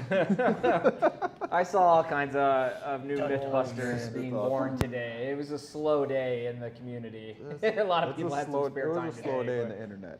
Honestly, when it boils down to it, number one, I guess I just don't care. That's on Ron. It's true. For me, I didn't have a stake in this. I wasn't in this tournament. I didn't pay money to be in it. So looking at it from that point of view, that's on Ron. Ron's the only one who knows how he fishes. He's the only one who knows how he This was my measures his favorite fish. meme for the day. Billy Bass. 21 inches. Yeah, awesome. right? I mean, I don't know. At the end of the day, It's that's 50-50. between Ron You're going to have and those the guys tournament that director. are dead set that he is now branded a cheater, and that's just in their brain, And that still sucks to overcome too. I mean, Yeah. now if there's a doubt, then he's labeled and it's going to impact. Yeah. I mean, you know darn good well going into the next tournament that he's fishing, because that's what he does now. He's a fisherman. Mm-hmm. Going into that, he's going to doubt himself. He had all this angling community come at him in full force in the last 24 hours. So you go into that next tournament, he's going to doubt himself when he goes to measure. And maybe he won't. Maybe he's strong enough to overcome all the negativity, and I hope he is. And just tell everyone whatever. And just Yeah, take pictures. but he came right out this morning, jumped right on a live podcast this morning, explained himself, explained his situation at 10 a.m. this morning.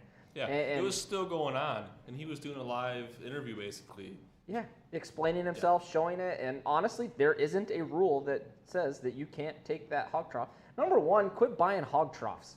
Go buy a real measuring board. Hey, what's with the plastic measuring board? That's what I was thinking. Get rid. Right? The other floats. ones are really, really heavy. They say That's like having a tape measure to bump bass. people like as the far as plastic I'm measuring board concerned. because it floats. Well, the answer is stop throwing your crap over the board. The plastic measuring board doesn't float. You have to do stuff to make it float. you have to make it float. It's true. It will still sink. But people, and then there's both sides that, well, if you have a catch board, which is the machine aluminum board, they don't bend, blah, blah, blah. Yeah, but they're heavy as shit. Yeah, when it's way so you back get your in. guys that use the hog troughs. Well, then, just hit the gym. Exactly. So we need not a carbon. that- So that's it. Carbon fiber kayak bump board would solve all that problem. Not heavy and I'm very sure rigid. it's a matter of time. It's not that heavy of a board. With like a Mustang self-inflatable. Mustang PFD. Yeah, PFD In case it falls over, comes right to the top. With tritium lines. There we go. I like that. I like that. I like the glow thing. So Sam, Diesel, Lewis, Grant, let's hear from you guys real quick. What's your kind of quick opinion on this? I don't really give a shit. Okay, cool.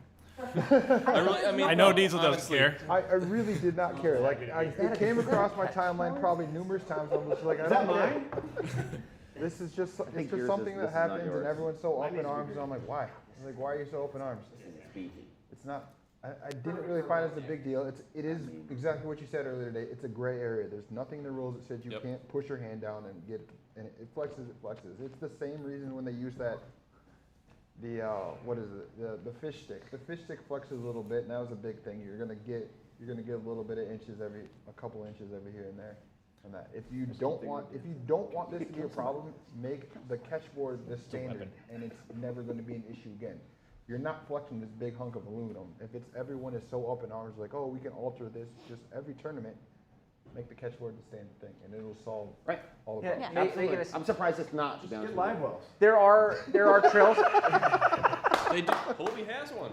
So yeah, problem solved. You guys, I think it was a joke. I don't know maybe, if you but didn't, personally have ran Didn't like Cowcast come out with like the donkey leash or something like that? Yeah, there's you guys ever seen that? Cal Coast has that. There's a I several. thought it was like an April Fool's joke. No, they have that. It wasn't. No, that was like the big stick with all the bass on it. Whatever that was. That was their April Fool's joke. Yeah. Oh, and by the way, the best meme of the day. It was yesterday. It was on your page. It was the Mike Long drop shot rig. Oh, yep. Yes. Yes. The Mike Long drop shot rig. That's. I'm surprised it isn't a standard thing. Everybody has to have this. Like if you're doing a paper tournament, there's a standard golden rule, whatever everybody's using. Most kayak tournament series approve 3 boards. The catch board, the hog trough board, and the yak gear board. Some of the new ones are only doing 2. Some of the new trails are only doing 2, and there's trail series. is only the hog trough and the catch board. That's and there's it. some trail series that are like catch board only that we talked about last week. And I could see a lot of series designating themselves as a 1 board only series. I've put a lot of thought into making but it's something we would have to talk about. But I don't want to make people have to go out and spend another. Because one of the greatest thing about Topwater is it's an entry level league. It's inexpensive, right? It's another I think, expense. you can get a hog trough for sub $20 or 20, I mean, you'd give them a year though, like we did with non-puncture call tags, right? We told people a year in advance. By 2019, you cannot use puncture call tags. That you have 12 months now. Yes. And then we went and got a sponsor and said, "I get you 25% off your non-puncture call tags." I totally agree. You can make that kind of stuff work. And I think us going into 2021, that needs to be a hard look at. Where we're already working with Catch, and they already hook us up with great deals. So, and I'm as a business person, they would love to pass that savings down to everybody. I think it's something that needs to be looked at because that would eliminate a lot of this discussion.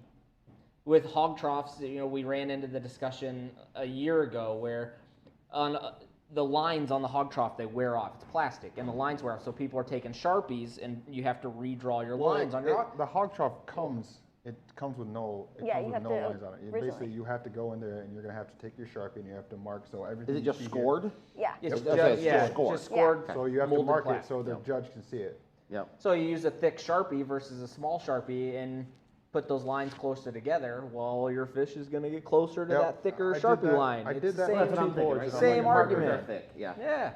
So just make it an industry standard, and I'm seeing people jumping on here, and yeah. Ted Garneau had a lot to say. Ted and Tom, I saw Mullins was up there. What do they got to say? Bring them up. Ted says that. Actually, our mother commented. I was about to say, who's the naked guy in that picture? Yeah. That's my dad. That's our dad. Hanging out on the pontoon. Says, I think he looked wet and cold, probably tired, just trying to get it measured and move on. Agreed. Ted says it was a great meme. And then he says, was the fish trying to jump off, had to put pressure on it, and then he continues that conversation with himself and answers his question. And he says, I say the fish is trying to jump off the board. That sounds like most conversations with Ted, actually. Yeah, and he was pushing down to hold it on. And then after he stopped talking with himself, Mr. Schnee jumps on and he says, seen this coming and ordered a catch board this morning. So, and I actually seen some that were already sold out. So. Good call, Mike. We talked about this last week with Duke from Catch on the show, and there's series like Grassroots down in Indiana, and there's other series that are catch boards only. Catch board only. Kayak Bass League is catch board only. There's no flex to your board. You don't have to take a Sharpie and draw in your measurements. It's as precision laser cut as you can get, and the board is what it is. And I think it's a money thing for a lot of people, and actually, but the thing is, when you're paying a few $100 entry fee and you're competing for $10,000 or whatever, that's got to change. Then you can, if you're paying a couple $100 entry fee and you're traveling to Florida or Alabama or whatever, you can probably get yourself a catch board as part of your. If you're traveling and you're making that commitment, you probably should have. And that was basically Ron's response: was he was going to buy a catch board and come out and kick everybody's ass. So I think he's looking at it in the right way. I hope he does. Speaking of Tom, it doesn't impact his career. Speaking of Tom Mullins, he's still and here. I don't think it will. Oh, yeah. Tom Mullins says Ted knows nothing except how to break bones and fall out of a boat. Yay! We all know that. Or a skateboard. Falls on a skateboard. We have that picture somewhere. Dude, he Ted falling off the boat. doesn't even use a self-powered skateboard. What is that? Like you can't even use your feet? But he likes to go fast. Go fast. You can't go that fast. But if you look at KBF rules, KBF still has in their rules where if the fence breaks off, you're allowed to repair it and all kinds of stuff like that. I mean, there's literally stuff in KBF's rules where you can repair your broken $20 board. Well, that's not going to really help. Yeah, that's like that stuff's got to go. We've got to get out your sonic welder and quick fix it, or Yep, we've got to move past that. So yeah, can't do it. All right, Sam, did you have an opinion? I'm sure you do. I think it's just a gray area until there's a rule that says how you have to hold the boards or anything like that. You can't really fight either way. And Yep. The fish jumping off could totally be something because I definitely do this every once in a while when the fish jump and drop everything if it's just the Well, there moment was the some photo guys is taken. saying, "Don't hold the fish." I've never had a fish stay still. Yeah, that's not a I've thing. never- I'm that See? guy. I can do it every time. Yeah. I just cover. I never hold a fish. Cover the ice, sing a little song, take about 37 you sing to pictures, them, though, and it's that's good. different. That's I probably Yeah, why I you don't never serenade finished them. in any money. Yes, I did. We talked about it. He's done twice. Mine, it's I'm usually- just playing. This I guy. can't do that. I've had too many fish jump off the Oh, yeah. board, and It's usually like if you stay, I swear you're going right back in the water. Just stay. not Just singing. stay. They're not lullaby. negotiable, right? They You don't can't stay. negotiate with them. Not usually, no. This is a new marketing business opportunity. Is we'll just make like a towable, like rafts that just have live-well built into them. Right. You just tether it right to the back. You don't have to put it in your It's kayak. like a tag You just along pull for it the behind. kayak. I've read some stories though about those boat tournaments where guys are like putting lead down in the fish bellies and stuff like that. It really doesn't happen. You know how hard it is to get lead in the fish? I have I've no tried. idea. Yeah. They will not keep that shit down. No matter what you do. It's terrible. What about tungsten? You can't afford to. That's the problem. It's gonna die of the virus It's going to before puke it up makes 40 it. pounds worth of tungsten, and then who's going to take that? Yeah, then we're gonna have all these bass with coronavirus running around. Yeah, right. Lead's worse. Luis, you have an opinion on it. I know you do. I saw your comments. I was only replying to other people's comments. Oh, that's true. Yeah. No, like what was already stated, the guy knew he was being monitored. He's a well-respected dude. He's in a big money tournament or whatever it was. I don't know what he was fishing, but well, I mean, who's going to cheat right there in front of another guy with a camera that's on you 24/7? Nobody's going to do that. Can you bend the board and straighten the fish at the same time? I think it'd be pretty difficult. To get that longer One-handed. length. Yeah, one-handed. 'cause One-handed you have with a up phone here. in one hand. I mean, it's hard enough Yeah.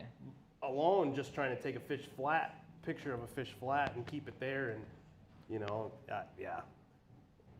Call it an innocent mistake, if you will, and correct it the next I time. agree. I think his record speaks for itself. I feel like. Exactly. He's a very well-respected guy. His record speaks for itself. I think it was a learning lesson of what possibly not to do moving forward. He already said he's going to correct it himself and still go out and whip ass, and I hope he does. And I think just leave it at that. Good God, like from third place to second place, that guy wasn't catching him anyway. Grand scheme of things, it doesn't matter. Move on. You know.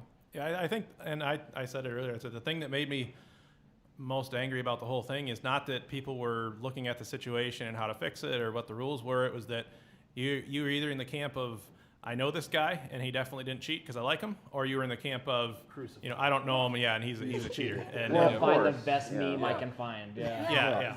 And if There you was don't no know, gray just area assume with positive. Burn that them with at all. pitchforks. That's what it was. I did see some pretty cool. A riot at, or There was riot. I did save That's the some best to part about my this whole meme thing. folder. There I'm was not gonna some lie. pretty funny memes.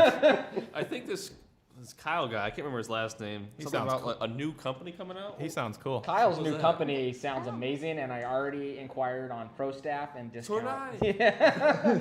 Do we You guys have got that Pro image? Staff? I don't know if we have that image. I know that we got We get it up. we got our Pro Staff shirts right here. So essentially, I'm going to start selling trough boards, and Trough boards. you just tape these to the bottom of your hog trough. So you could just like write your measurements Bravo. on the top of the board. And No, you just No, you tape your hog trough to the top of this, You and then it drill your doesn't, hog trough to then that, it doesn't so that's bend. your hog trough plate. trough boards. And now it floats. because these are stiff. And it's wood. Does it come with an orange bucket? Sorry, Mom, if you're still watching. Trough boards are born. Topwater trough boards. You get coming. 10% off and join the Pro Staff. It's $20, but you get an $8 T-shirt. So. Or is it like a composite, or is it just like straight up pine? Just gonna get it from Home Depot. It might not even be that straight. They'll even cut it for you. Yeah, one guy said if you get it from. So it's not gonna be like Trex though, right? It's not waterproof. It's just gonna be like. No, I'll get the treated stuff. I'm not gonna cheap out. No, I'm selling these for $48. So. Okay. Yeah. The guy at Home Depot will help you cut those too. Treated lumber. I might know a guy that works in a lumber yard. They used to, not anymore. Just don't eat it. Don't eat it. Don't eat If I can't chew on it, the deal's Don't off. eat the green lumber. Don't eat the yellow snow. I mean, come on. Those are words to live by. So one of the things that in the end we all kind of talked about, and AJ from Hobie BOS said that their committee is kind of looking into it, and he was basically told to say nothing on it until they came back and reported. And Tom pops up with it now and says, there are rules now. And so I know that as Topwater, MKT, we're kind of waiting to see what everybody else does, but it's one of those things. It's a gray area, and we're gonna create new rules for it, and we'll move on. And I guess I feel that in a situation. You've got the situations like Mike Long last year where he was just getting roasted all over the place because there was clearly everybody knew he was cheating, or the guy in kayak fishing that was cutting off tails fish tails and out in making the Texas. fish look longer. Yeah. Like there's no way to defend that. In this situation where everybody's divided, it's pretty clear that it's a gray area because it is. Come up with some new rules and move on. Address it and move on. I mean, we've had to do that too. Absolutely. Create rules as situations arise. That's why right? gray It areas happens. exist, It was the same thing with when they allowed the Blue Sky Boat Works. Oh, it's not a kayak, which it's not, but like it's still under KBF rules, so you still have to compete with it. I mean, at the end of the day, you move on to the next issue. It was the same issue when trolling motors started getting attached to kayaks and kayak tournaments. We had to cross that line, and I feel like that's cheating. For you. That was a great day in the world of kayak fishing. That's kind of cheating, right? Why don't you just use a boat? Well, we're still new and I mean, still evolving, so I think it's gonna his be learning. I'm just saying. kayak has a bigger weight capacity than his boat, right? Yeah, the kayak. My boat's like 400 pounds. The kayak can hold like 900 pounds. Yeah. It is beneath 17 feet and 44 inches, what the rules are. 600 pounds of crap on it But already. we determined today that your kayak with He's the got a power match. pole off the back and a trolling motor off the front is actually longer than your boat. No, it's it's longer not. and heavier than your boat. No, it's not. No way. My boat's like 2,500 pounds. 17-foot PA. Speaking of power poles, has a those don't go trolling underneath motor. bridges very well. What's that? You're going underneath the bridge, put your power pole down. Yeah, for sure. The more you know. They're kind of in the way sometimes. The more you know. All right. I think it's about that time of the hour. We're gonna wrap this thing up This here. up tonight. Yep. Yeah. So Excellent. Well, thank you guys, Cyrus, Justin. hold on. Oh shit. Everybody freeze. Hold on. Ted Garneau's still talking to himself. So. Says he had a hot fish on the board and was making sure it wasn't going anywhere. I'm just surprised that board didn't break. He must have it supported. So if you want to see what Ted says back to himself, make sure to pay attention to the chat. Sure, that thread will keep going for a while. TED Talk. Next episode of TED Talk. Thanks for coming to my TED Talk. It's exactly TED Talk. A whole new spin on TED Talk. All right, take it away, Mike. All right. Let's thank our guys from West Michigan Bass joining us tonight. Guys, thank you so much. Brought us pizza tonight. Brought us some gear tonight. Thank you so much. We wanted to do this episode for a long time where we introduced the bass tournament side of things with our kayak tournament world here on Topwater Live and talk about Michigan fishing in general. And you guys hit everything perfectly and covered a lot of territory. I hope in we the can do last it 2 again. hours. It was a great time. It Really, absolutely was. it was a very fast. Like When- the first hour was gone. Yeah, right? from 7 to 8 went Yeah. super fast. Like I was not expecting him to say our 8 o'clock interview was on the line. I was still ready to keep talking. It was great. We really enjoyed it. I know I did. And we hope the viewers. Cyrus talks a lot to us. Justin was talking a lot to people in chat. So Yeah. we had covered both. it. Great, We had both areas great covered. diversification Great there. conversation. But really appreciate you guys coming out on a Tuesday night. Can't thank you enough. And we hope everybody watching gets a chance to go check out West Michigan Bass. Come see all of us over at the Grand Rapids Sports Show here coming up in a couple weeks, March 19th through the 22nd. I We'll brought all posters. be there. Actually, we can hold one of those up. Yeah. They're all plugged in. They're way over there. One thing, too, before we cut it out, I wanted to remember to say that down, I don't remember where it was, but there was that high school bass team that got in some type of accident. I don't think they've been found yet. Tennessee. Yep. Yeah. So Yes. say a prayer for those guys. Make sure you're wearing your PFD. Obviously, that's something that we never want to happen to any of us, any of the anglers that fish these series, but say a prayer for those guys. I don't think they've been found, so, but just a reminder to be safe out there. And always check in. Especially in the cold water. Yep. Stuff will get you in a hurry. Yep. All right. Mr. Anderson, anything else you want to say? Another great episode tonight, guys. Thanks everybody at home for tuning in. Thanks to sponsors like DNR Sports Center, 2K Jigs, everybody else. We'll keep bringing more and more information on new sponsorships each new episode. So stay tuned for those announcements. And thanks everybody for coming out. Local guests, Lewis, Matt, Sammy K, Grant. Thanks everybody for all your hard work. Appreciate it. We'll see you guys next week. All right. Have a good night. Hooray.